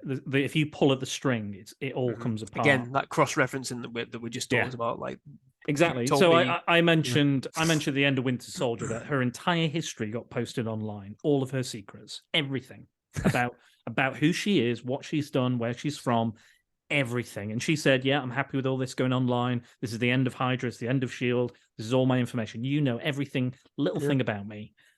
Why wasn't her family mentioned? Why didn't she know about them? Why didn't she know they were alive? Why didn't she know this? Why didn't she know that? Because Shield and Hydra would know all that, because exactly. They do know all that. Why would she not know about the Red Room still being in existence, and Ray Winston, the Black Widows, and Taskmaster still being alive? Because Hydra would know that. Because they know everything. Yeah. So it's stuff like that now they're tripping over their own continuity. Yeah. This is why they're doing Secret Wars. So the original Secret Wars was a big event, one of the first big comic book events that brought all these villains and all these heroes together on this patchwork planet by a godlike being called the Beyonder. Yep. Again, in my intro to my podcast, I quote or paraphrase the Beyonder as I begin my podcast, because it's called Spider Down the Secret Boars, not Wars. The second Secret Wars they did was the collapse of all the universes, all of these inversions that they talk about within the films now. They're mentioning the inversions and these collisions of inversions of the MCU. So we have these worlds colliding and being destroyed. Maybe one survives. You're not sure. It can happen, whatever.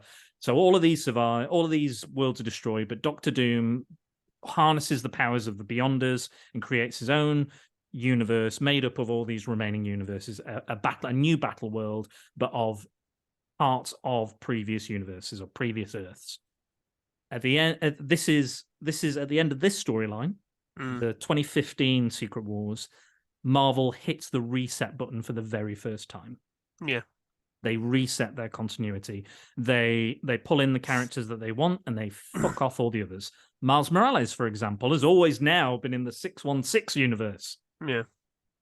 He was from the Ultimate Universe. That wasn't originally the case. There's a few other characters like the Maker, who's the Ultimate version of Reed Richards, who's a villain. They were like, we really like this character. Pull him in, and that's exactly why they're going to do Secret Wars, because they're going to hit the reset button. Everything will be wiped. They'll start fresh, and then they can sack off all this continuity and stop worrying about it, because it's all about time travel and multiverses and all this other bollocks. And that's what's going to happen. I guarantee it. Because again, they're already having issues. People are going, but what about this? What about this? What about this previously established? What about this? It's going to be just like the comics. And again, DC are doing it right now. They've been wanting that Flashpoint film for about 10 years. They've been dying to hit the reset button forever, for almost a decade of that film not being made. Since Batman versus Superman came out, that was like going to be the next one or the third one. Yeah. And it never came, and now it is coming, and now they're going to hit the reset button fucking well hard and start all over again. And that's exactly what Marvel will do. I guarantee it. But my argument here is, if they're going to do that, then why are the stakes so middling at the moment? Why are they not making it as though it's literally at a point where, characters are being pushed to the very limits? They're struggling, even these new characters coming through, the conflicts they've had have been minimal, negligible, all CGI mashups.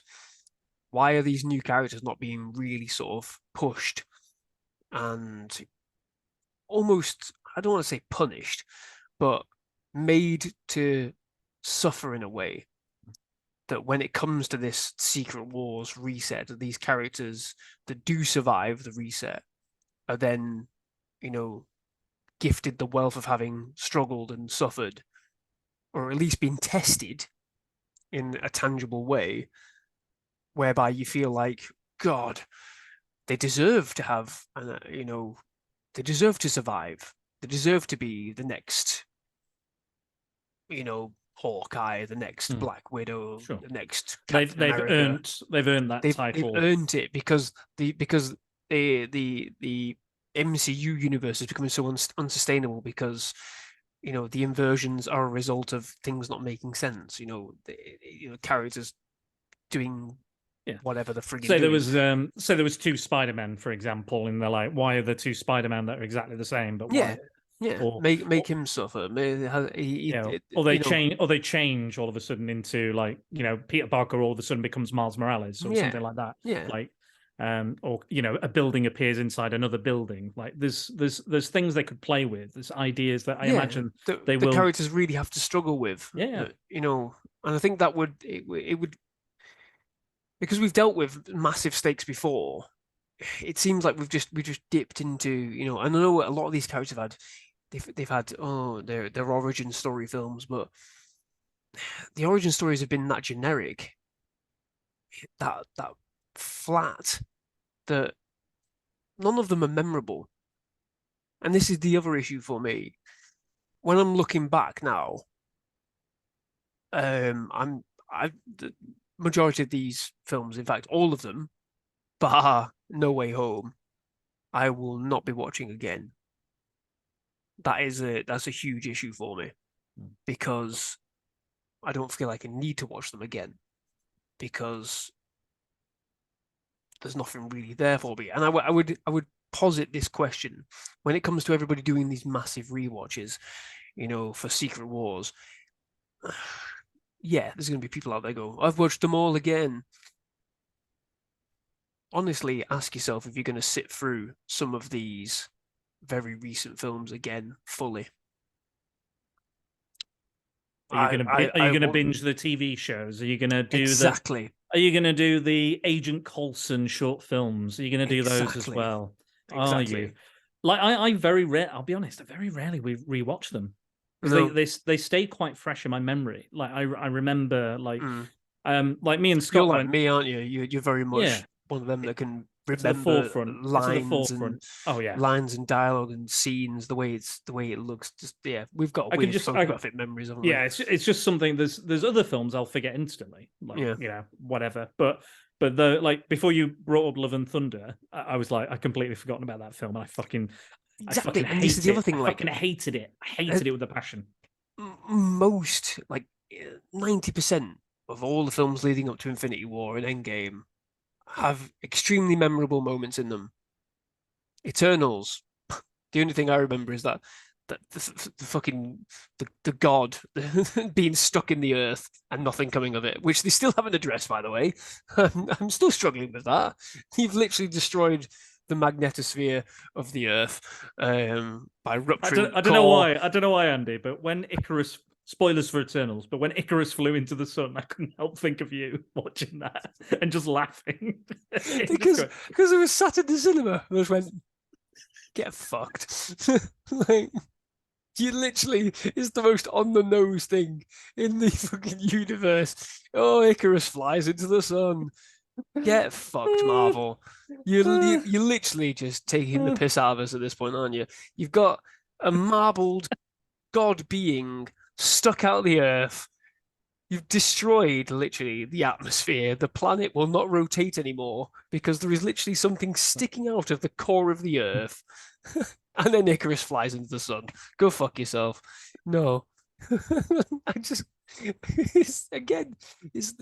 like Marvel was really good at dealing with consequences. And I refer to Civil War all the time. Say what you want about that film. They deal with consequences in that film every single step of the way, right up to the final battle between Bucky, Captain America, and Iron Man. Consequences. We have not dealt with consequences in the last 7 films, the last 7 shows, however many shows there are, at all. We've not dealt with any consequences because they don't know how to deal with them. They don't know how to deal with the consequences. The consequences of what Scarlet Witch did in that peaceful, lovely town, not dealt with. Oh, she's evil now because we don't know how to deal with the fact that we've just let her go. So we just turn her blankly evil. She kills everyone. No issue. That's the like we were talking about earlier. That's the DC problem, isn't it? Yeah. They don't address the consequences, and even when they do, which is ludicrous for me because they dealt with consequences in Winter Soldier. You know, the consequences of hubris of S.H.I.E.L.D. You know, you think you won, so you settled into a nice peaceful existence, created all of this, worldwide defensive system, and yet you didn't really look at your own people properly. It's horrifying dealing with consequences. They suffer for it. Also exactly what Ultron was doing. Yeah. They were like, still a good idea though. Yeah, it's hubris. So they play on the hubris of success. That's what made everything before Infinity War brilliant, because they had the strength of quality in writing, characters, acting. They played to the strengths. They wrote, beautiful, simple stories that played to the strengths of people succeeding. The Avengers won, so they became, they started having parties like we saw in Ultron. They started having, little get-togethers. Oh shit! No, sorry, I was mistaken. Winter Soldier came before Ultron. Yeah, so. Yeah. But Ultron clearly went, "That's a fucking great idea. Let's do that." Exactly. So it was still like it's just a hubris because Tony Stark was like, "Well, I don't need to do anything. I can just make robots to deal with it." Hubris, his own hubris, his own ego says, "Well, I've won. I'm fine." Civil War. We fly into all these different places. We save people. They don't account for, somebody having a bomb strapped to their chest and detonated in a market. Things like that. They did, and then they deal with it, and we have character development from it. With any of these films, like the Eternals, Shang-Chi to a point,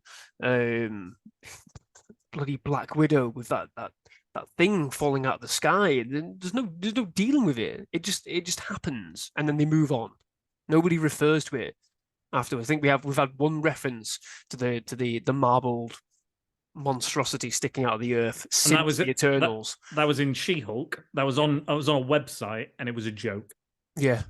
Now, whether they deal with that in the Thunderbolts or not, who knows? That seems to be the rumor that's flying around. That's what the mission is. It's around something to do with that. Whether that's right or not, I don't really know because I'm not paying attention. Thunderbolts, Christ.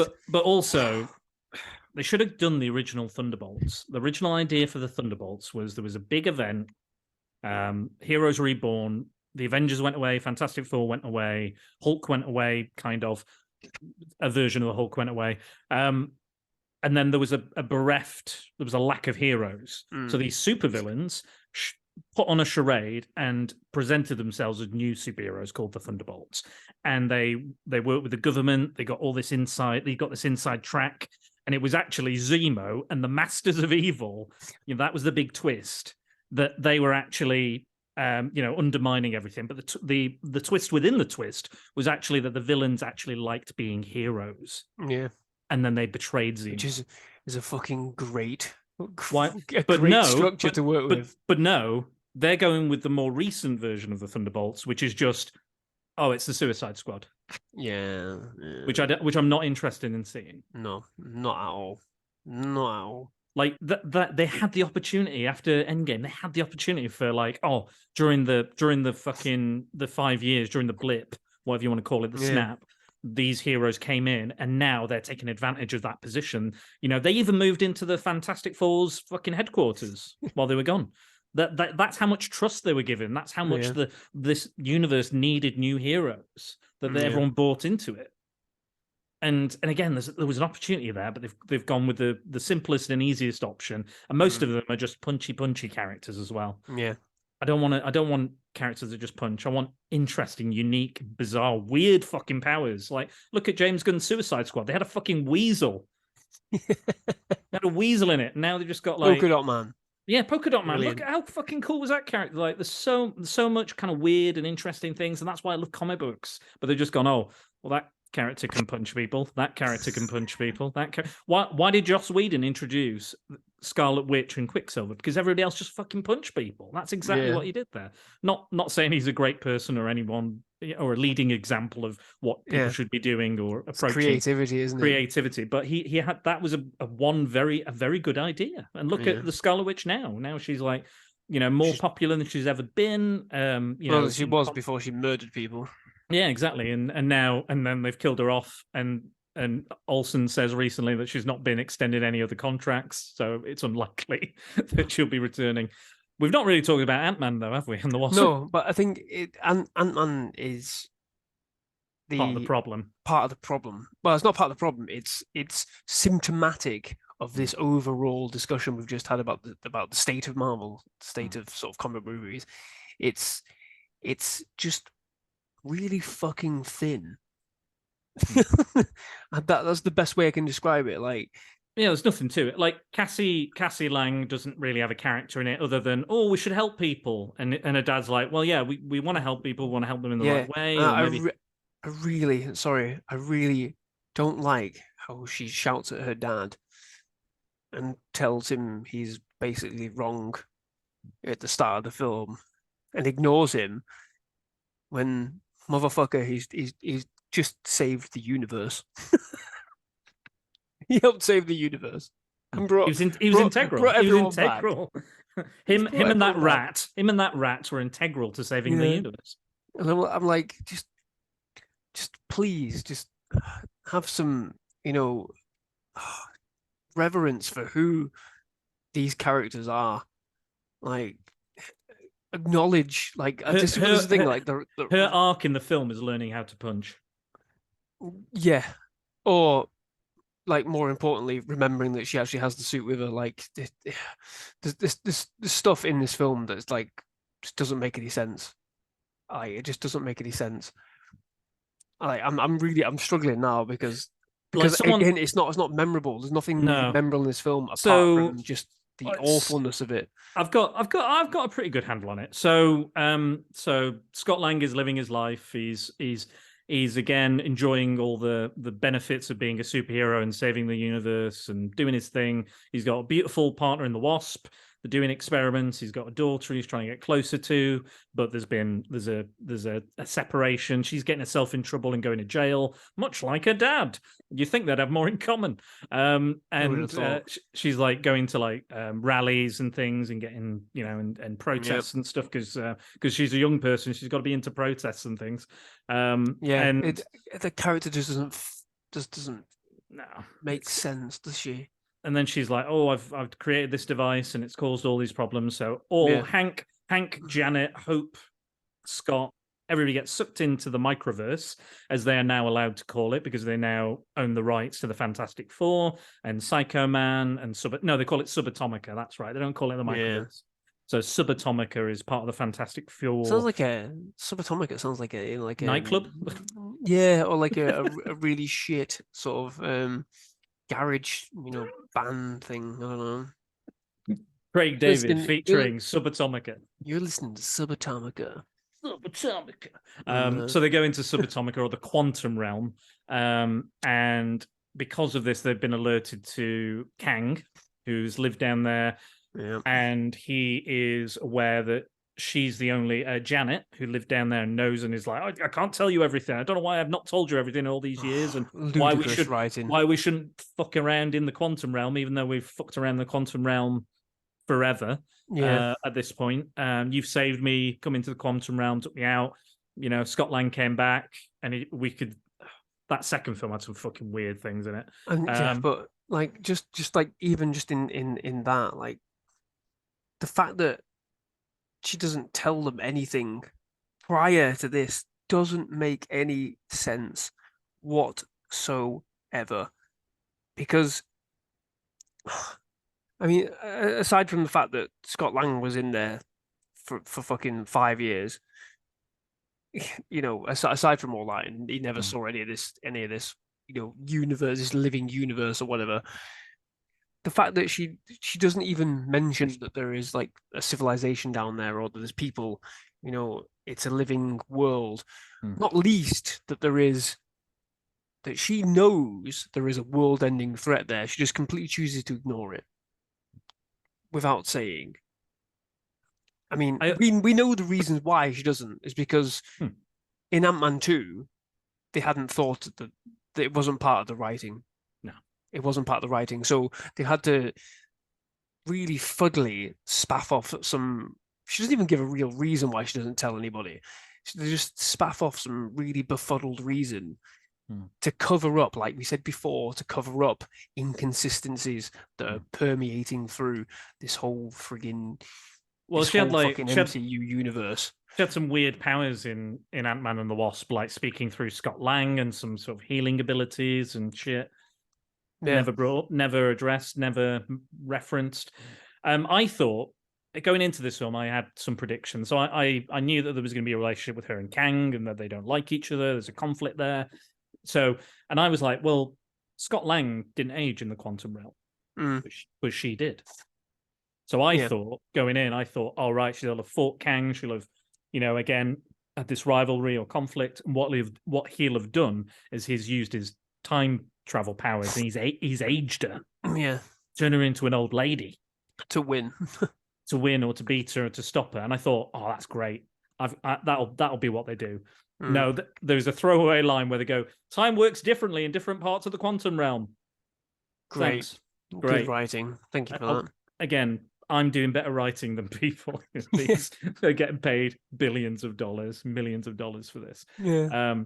But yeah, and they're all then separated as they go through the quantum realm, and Kang detects them, and he's after the Pym particles basically to shrink this power source that fueled his time machine that Janet broke effectively.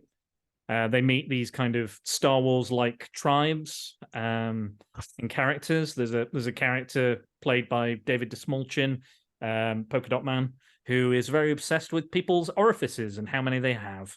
And he's screaming, "I have holes!" And it's funny, and we should all laugh. And these are characters you don't give a fuck about. They turn up. They're basically fodder. And I'm sick of seeing it. I'm sick of seeing. It's a trend. Major characters, not major characters in the comics, so they can do whatever the fuck they want with them, even if they are in the comic. I'm not sure.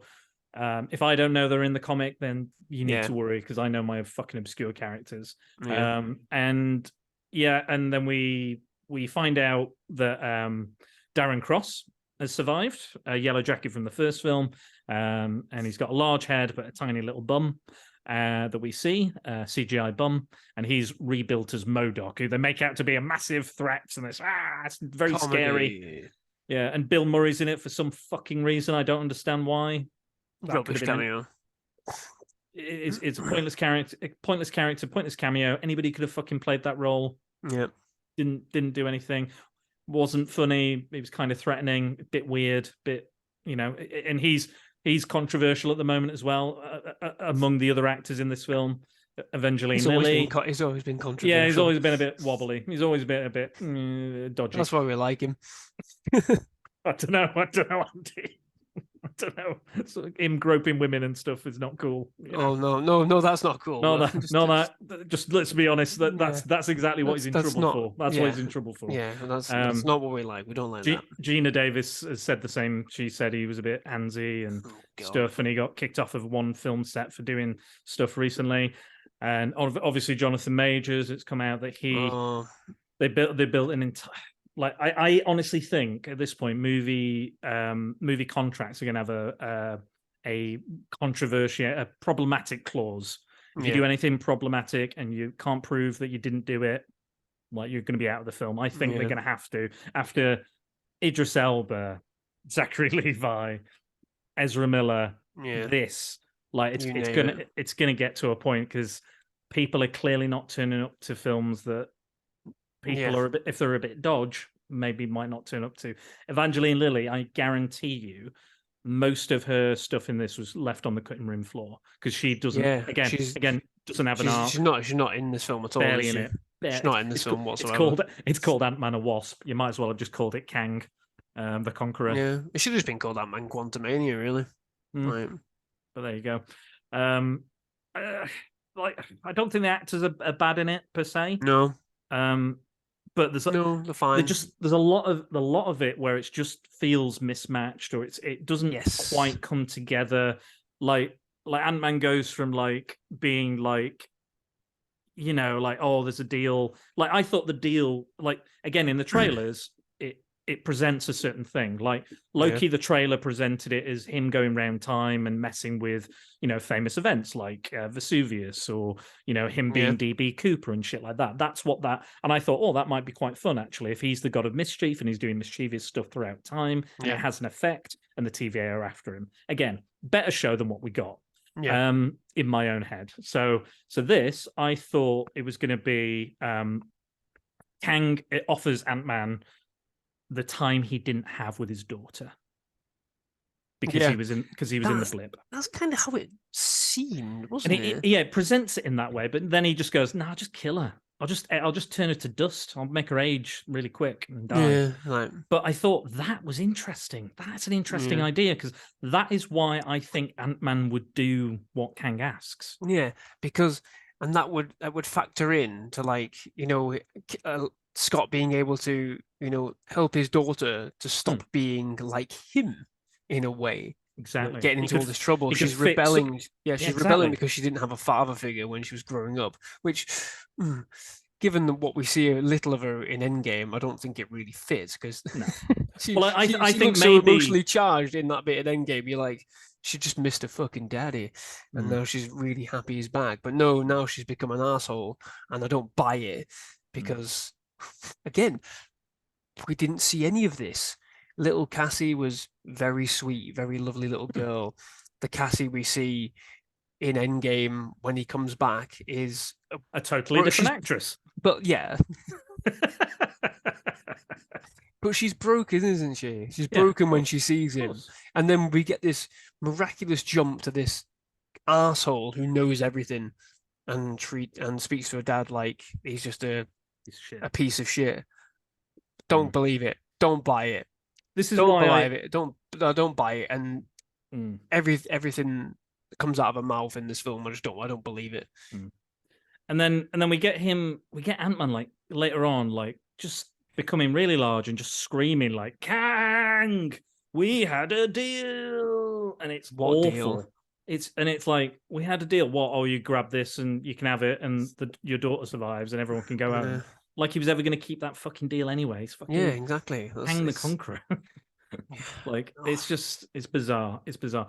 The thing I did like about this film is Kang himself. Like, obviously the actor is problematic, but I think they do a better job here of building up Kang, who he is, what he's done, what the other versions of him have done, what they're responsible for. This fucking time war that they talk about in Loki but never fucking showed. Just told us, like, again, just three people sat in a room, sat down and talking, which you fucking hate as well.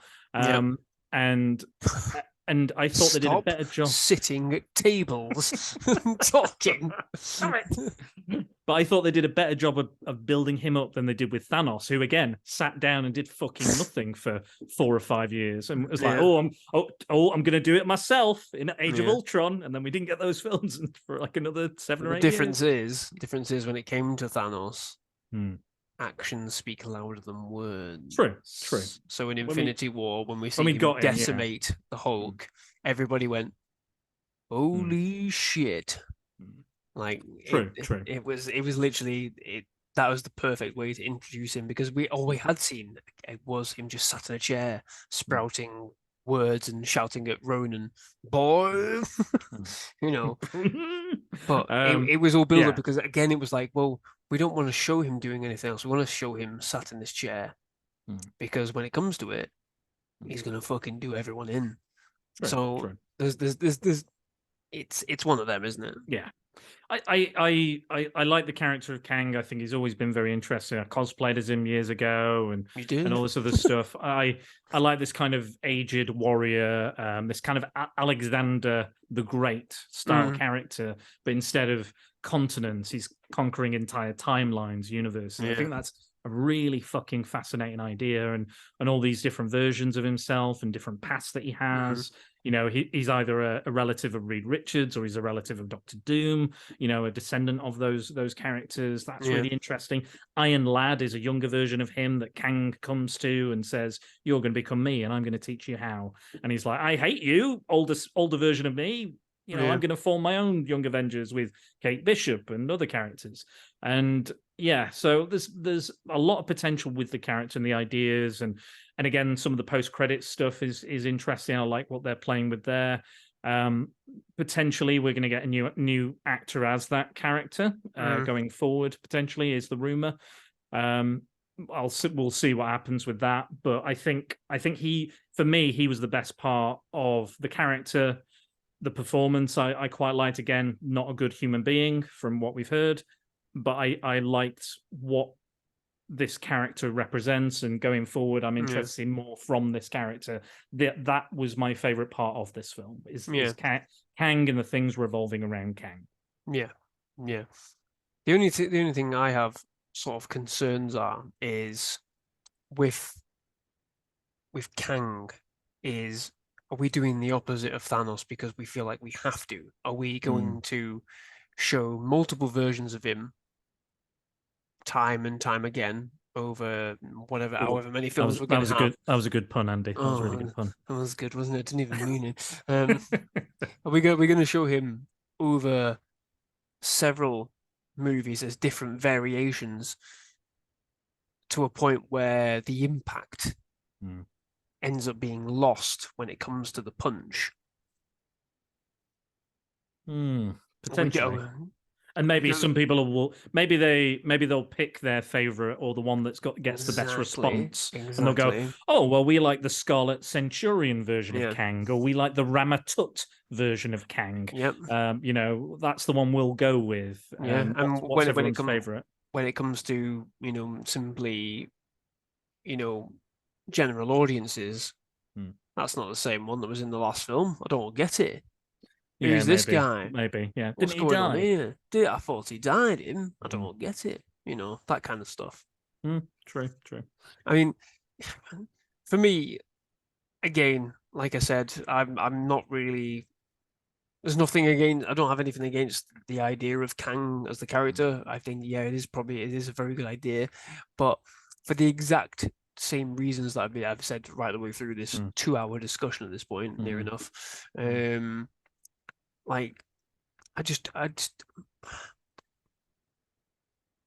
don't want to feel like I have to be forced to watch, like we said, Loki season 2. There's a different variant of Kang in that, and we see the end credits bloody scene in Ant-Man Quantumania is all these Kangs in this big frigging auditorium celebrating and jeering because one of them has been killed.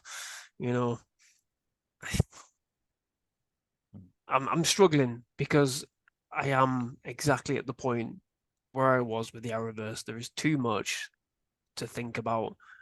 I just don't feel like I have the time or the patience. And I'm worried, like, if it comes to just watching the Avengers level films, which some people clearly do, the amount of money they make, am I going to get to that and I'll be like, Jesus Christ, I have no idea who these characters are. I've got no idea where we stand with Kang because I haven't watched Loki season 2. I haven't watched Secret Invasion, Agatha series. Oh, fuck that! Fuck Agatha. But again, that's the thing. That's the thing. There's going to be something in that. There's going to be something in that which impacts whatever's going forward. I'm not watching that. I like Catherine Hahn. I liked her character, but yeah, I'm sick of DC making Batman TV shows that don't feature Batman. That I'm fucking sick of. But I'm also sick of Marvel. Like when Marvel started doing the TV shows, I was like, great, we're going to get like Daredevil and Luke Cage, and we did. But much later down the line, we got fucking Agent Coulson and we got Agent Carter. And I was like, these are nothing characters. That one, Coulson isn't a comic book character, and Agent Carter was mostly like fucking brain dead for the majority of her run in the comics. Like, they're not characters I want to see in a TV show. I'm like, I want if you don't have a title like a comic book title and your name is on it, I don't want a TV show about you. Yeah. End of. I don't want Agatha the Coven of Bullshit or whatever it's called. I'm not interested. I love the actor. I think she's great, but I'm not. She is interested. I mean, but that's the point, isn't it? This is where I am fundamentally at, and it's not specifically an Ant-Man thing. It's a Marvel thing. It's the complete opposite to Shazam. Really, the films parallel each other, and yet they suffer as a result of other things, different things. And this is why I wanted to have this sort of like this talk with you, purely because like I just don't want to watch some of this stuff, and like I said before, to feel like I'm going to be forced to have to watch it to understand what is coming. It really bothers me. This is the same with comic books. So we have these big crossover events. Yeah. There is a main story. So let's take Civil War, for example. Yeah. I didn't care that much for the main story of Civil War. But basically it had a spin-off. Every comic was spinning off of that storyline. Yeah, I've got the Punisher one somewhere. Yeah, big, wide-ranging storyline, had implications massively throughout the universe, big effects, and that, and things like House of M as well and other stuff. Yeah. There was a lot of spin-off issues, and but also the core story. So for me, a good crossover, if it's good on its own, great. You should be able to enjoy the story on its own without any of the other spin-off issues and any tie-ins, whatever the fuck you want to call it. You should be able to enjoy those stories on their own. Good. If it teases or goes, oh, well, this is happening over here in these comics, would you be interested? There it is, if you're interested. I think one of the best comics that does that for me is a DC comic called Infinite Crisis, which teases some other stuff going on within that big universe collapsing event. It's it's probably one of my favorite crossover events that I've read, and it's presented and done in the best possible way.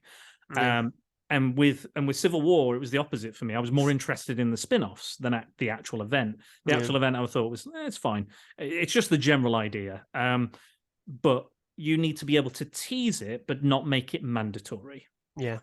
And again, that is the thing. Yeah, same way. You should be able to enjoy those spin-offs on their own without having to read the main event. Yeah. And that's the thing I don't collect comics en masse. I literally collect the events, the event books. I've got a lot of them. I've got Planet Hulk. I've got Secret Wars, and being able to open them up, read the first page, and not go, I have no idea what's going on, is fundamental with those. And they're doing the opposite. I feel with the MCU, it's the complete opposite. It's a case of you're going to miss out if you don't watch this. You're not going to know what's going on. But it's not for me. well, Stanley's rule. Me and Tony, I've got a podcast coming out this coming Friday. I don't know when you're releasing this, but as of recording, and Tony and I talk about Stanley's rule for comics, and he says every comic is potentially everybody's first comic. So you don't know how Spider-Man got his powers. You don't know who he is. You don't know what he's about.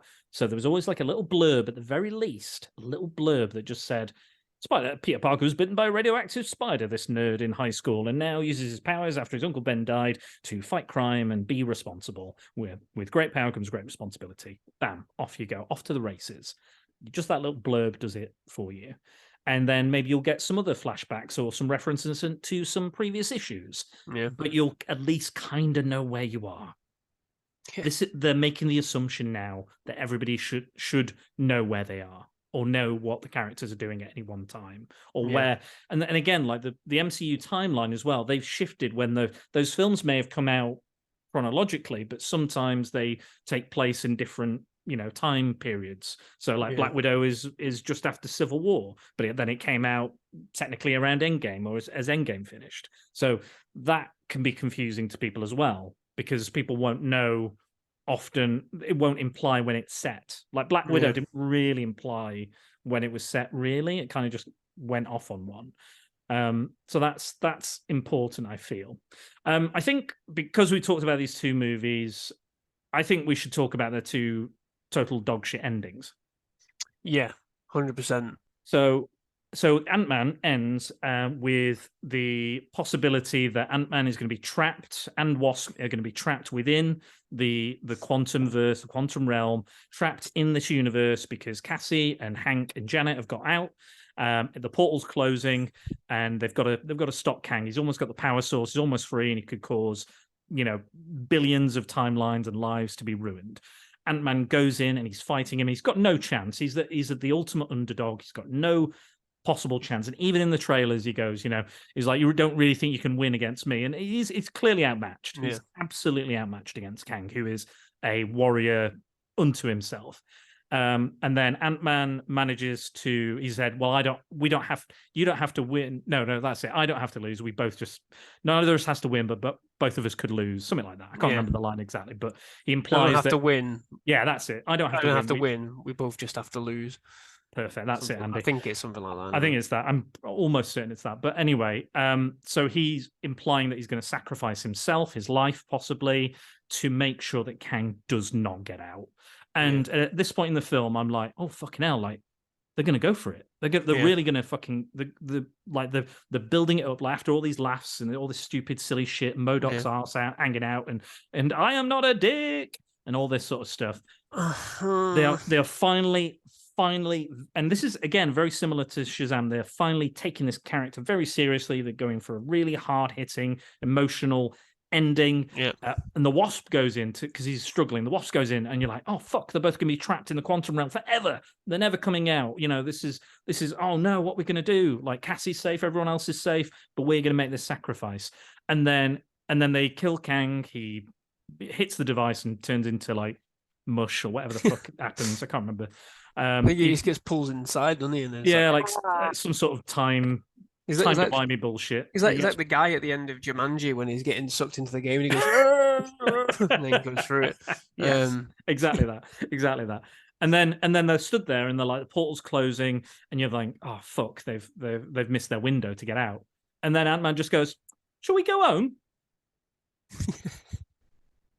He literally said, should we go? Should we go now? The device sort of destroys itself, and then you go, well, that's kind of it then, isn't it? And then okay, the window opens, they go back out, and then we go back to Ant-Man strolling down the street, and he's like, my life's so much better now. And then he has this weird kind of anxiety. He's like, oh, but Kang said there's more of them and they're coming. Oh, I should warn somebody. What should I do? And he goes, it's probably fine. And then they go and have fucking dinner. They have cake. They go and have fucking cake. And I was like, you fucking bastards. That is the worst bit of bait and switch I've seen in a film in a very long time. It's a very... He should go and tell everybody. He should go and tell every single member of the Avengers what the hell has just happened. Especially the Hulk, who knows how time travel works as well.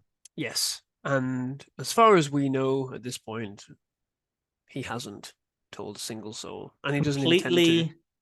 Fucking irresponsible. Yeah, and it makes it into a joke that doesn't land, it doesn't hit. Awful. I'd like because I think everybody, when obviously I think everybody sort of said like, what is that ending? What does it mean?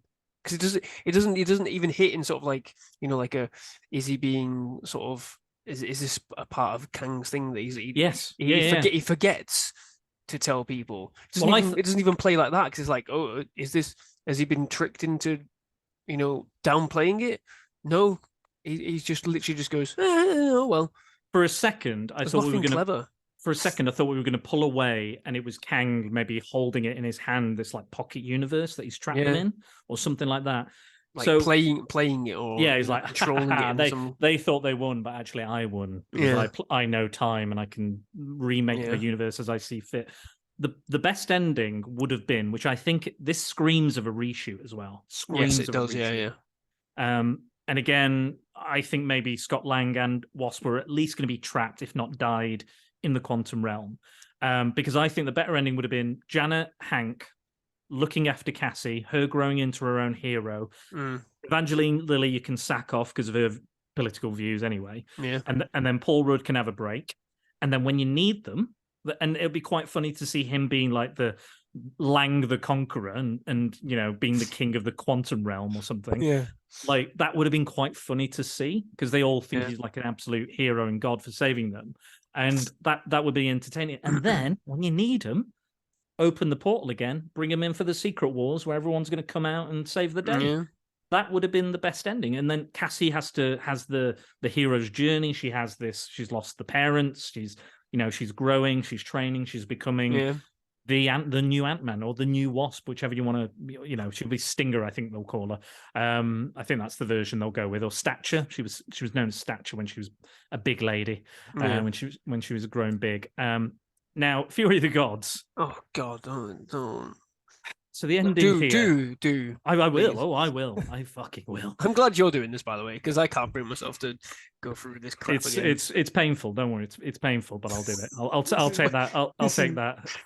It's fucking painful. So earlier we were saying that Shazam is going to sacrifice himself. He uses the staff that he broke, with the ability to give everybody the Shazam powers, the Shazam family, and he's like, "Oh, we can use it as a battery," which I think, fuck me, like, I've okay, it's the most boring, cliched superhero fucking ending. It doesn't seem like it. It doesn't work like a fucking battery either. Both of these films, right the way through, are just riddled with tropes that we grew out of. Yeah, that you're right. You're absolutely right. The writers' room grew out of. I'm just talking in general for superhero movies. The writers' rooms for whatever superhero movies came out wrote this shit out, and all three studios, DC, Sony, and the MCU, have reverted back into this dog shit, cliched writing nonsense because it's cheap and easy. History repeats itself, unfortunately, and. So yeah, he flies in. He's fighting Calypso, and he's trying to stop the world tree from growing, or whatever it is. The fucking, again, seen that in Thor, big world tree. Yeah, yep, seen it. Seen this fight with Calypso before. Seen that. God knows what else film. Yeah, in Game of Thrones, he even calls her Khaleesi, doesn't he? He goes, "Come here, Khaleesi," or something. Like, it's just fucking awful. It's just generic ass. Yeah, it's just awful. And the fight's not great, and it's like, oh, it causes you to feel fear, this dragon, and your suit, it's magic flame that burns your suit. Oh, great. The only thing it's making me feel is utter contempt for this genre.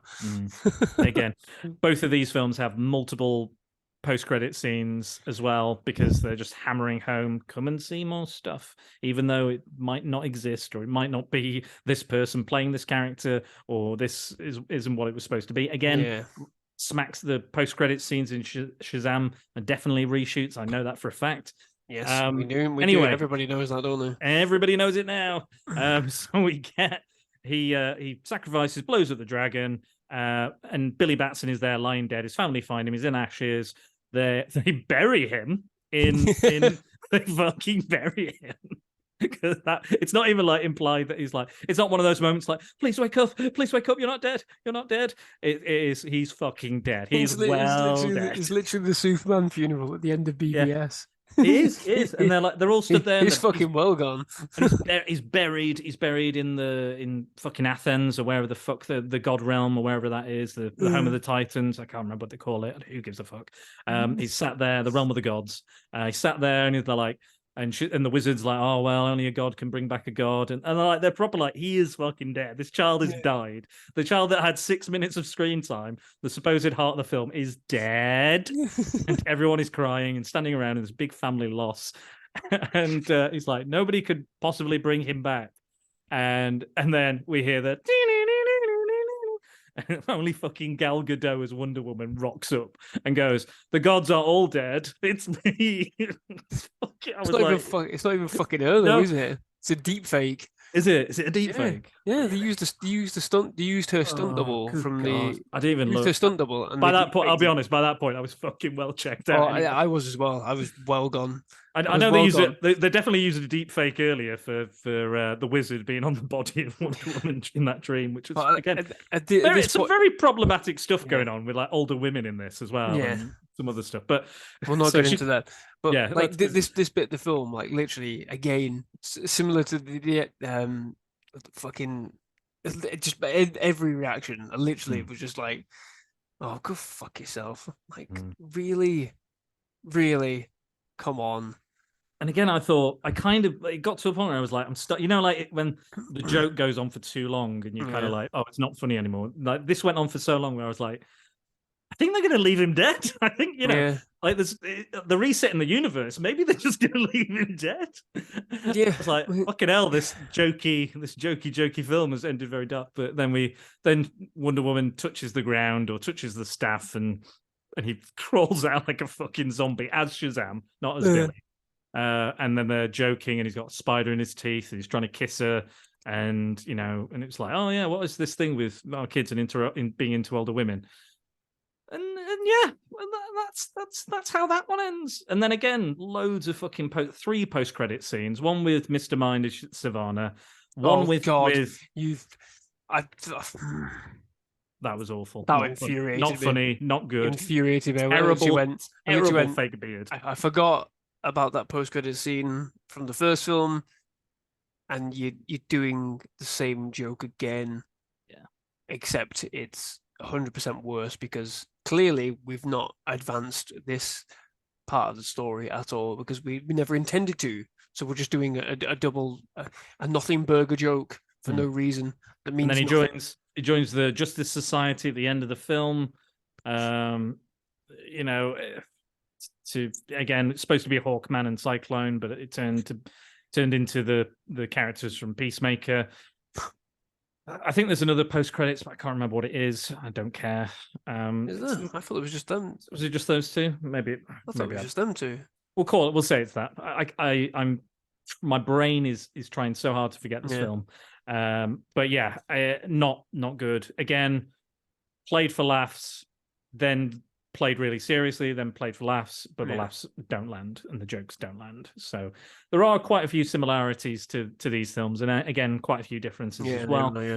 But I think it was worth looking at them in this kind of context, in the superhero fatigue context. Do you feel fatigued? Are you fatigued by the superhero genre? Spider Dan, the man of comics and man of movies. comics.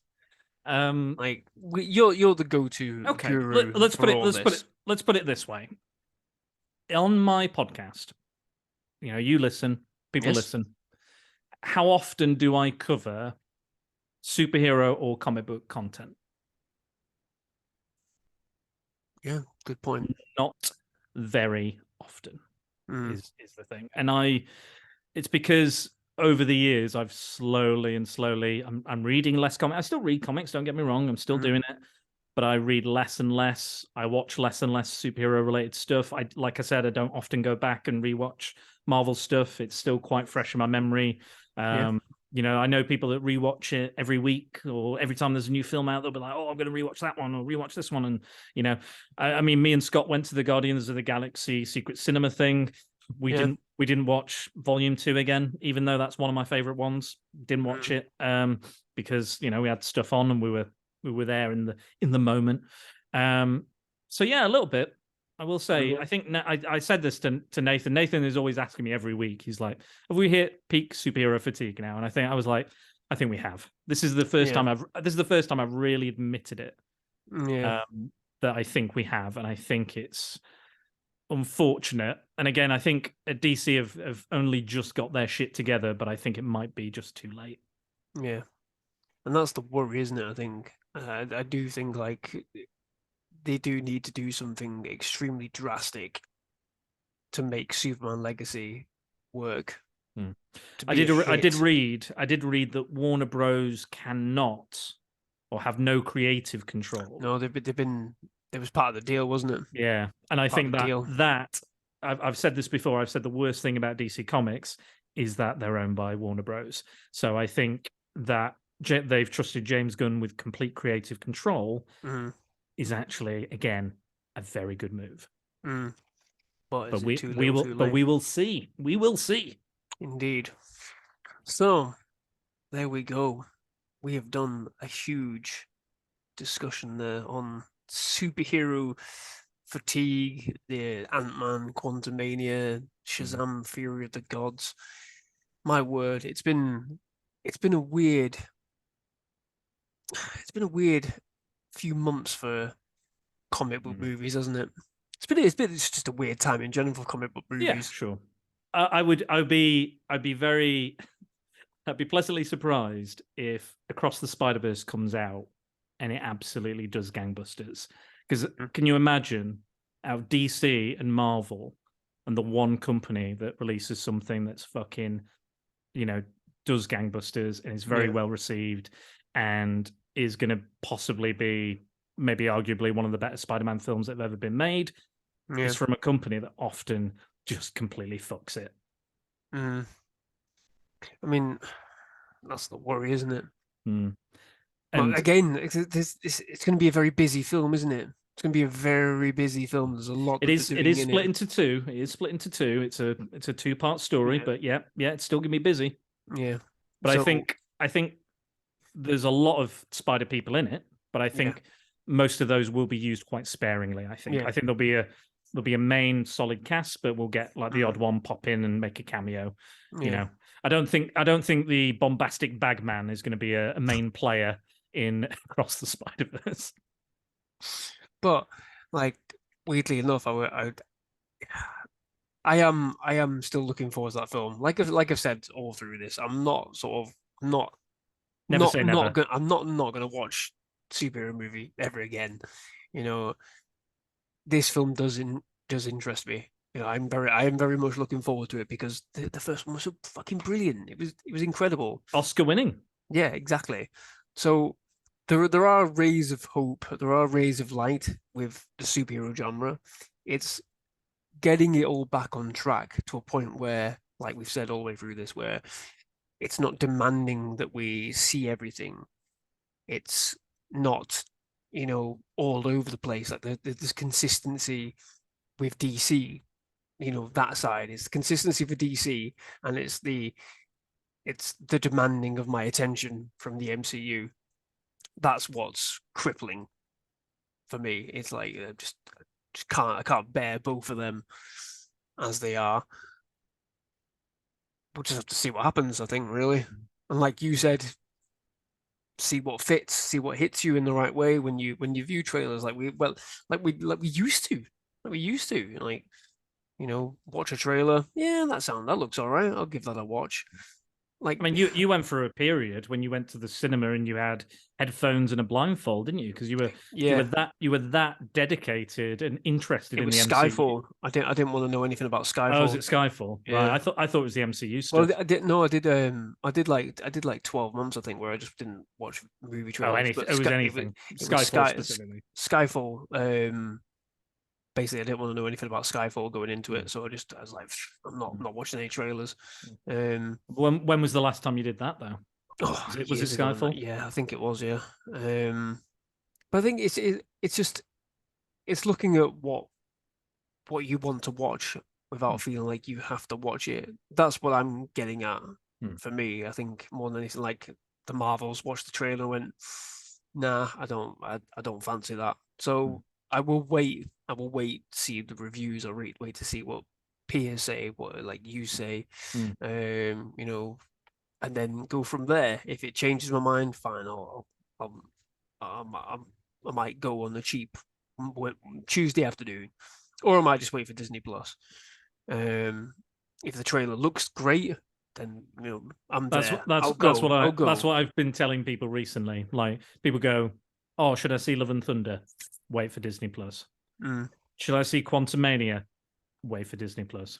Yeah, and that never used to be the case. No, I've never said that before. I've never said that before. Obviously, we didn't have Disney Plus before, yeah, but exactly. it was never the case where we'd go wait for the DVD. Yeah, exactly. Wait till it's cheaper. Wait till you can download it for £3, or wait till I've never said that. I was like, go see it, see what you think. Yeah, but now it's just it's it's a marker of where these films are, what the quality is. That we're at a point where we're like, well, I'll just wait. And I'm I know you're sometimes a little overly harsh on films. I'm Oh, usually yes. I'm usually a little soft on them, but we balance each other out pretty well. But the fact that we've come to this point together, Mm. we've met in the middle because it's getting to a point where the quality is dropping Yeah. fastly. Yes. Screaming goats and all. Don't get me started. Well, And I think- I thought that was one of the worst endings of the MCU, one of the worst finales of the MCU was Love and Thunder. Not after Ant-Man. That's the top one now. Yeah, Christ, Jesus, it's just getting worse, isn't it? What is next? Is it the Marvels that's next? I think it's Guardians. I want to say it's Guardians. Oh no, but I could- God, yeah, beg your pardon. Of course, it's Guardians, and then They're, it's they're, the adverti- Marvels, they're isn't it? advertising Guardians quite a lot at the moment. I'm seeing a lot of Guardians stuff, so it must be Guardians. Yes, it is Guardians. I don't even know why I even asked that question. I knew that. So yes, God, please. I've seen a lot of good reviews. A lot of I just saw it's debuted in France. There've been a lot of good feedback, but we'll see. We'll see. Yes, we will. So I think it's probably a good point to leave it there. I think, Sure, Mr. Spider Dan, it's been a pleasure Mr. to have you Angry Andy. on this long form discussion. It's been good though. Yeah, we should probably do more stuff like this, I reckon. Like we do anyway on yours, but True. just lamenting portions of cinema. It's always good. So yeah, we're gonna leave it there, ladies and gentlemen. So if you're still here, great. If you're not, I don't care. At the end of the day, so please do. Maybe you died, and yes, you need maybe to be this is the end resurrected. of the world. Who knows? But yes, if you enjoy this sort of material, please do like and subscribe to the channel. And yeah, I'm going to end it there. Thank you very much for watching. Bye bye. Oh, hang on. Sorry, beg your pardon. No, I'm not. Dan, plug yourself for God's sake. Oh, go on spiderdanandthesecretballs.com on the World Wide Web and get tangled in my web of episodes and all sorts. I've got stuff with Andy, got Spider-Man related content, got other stuff that's not MCU content because everyone does that, even here. It's not a bad thing. But yeah, the weird and the wild and the wacky is what I do. Bizarre, cult movies, you name it. There's some very interesting stuff coming your way, and a lot of stuff that's in fact we're gonna start working, me and Andy, on our World War II month very shortly. We're gonna aim for July. I think we aim for July. Yes, and get it out then. We've done the weddings, we've done the christenings, we've done all the stuff, and now we're gonna focus on talking about some history, some very depressing history. But yes. God. There's some good stuff coming, and yeah, just spiderdanandthesecretballs.com. You'll find all the good stuff there. Belton. Oh, I meant to do that. I just went into my closure. Shows you how much I actually do this. But yeah, I'm going to leave it there. Thank you very much for watching. Bye-bye.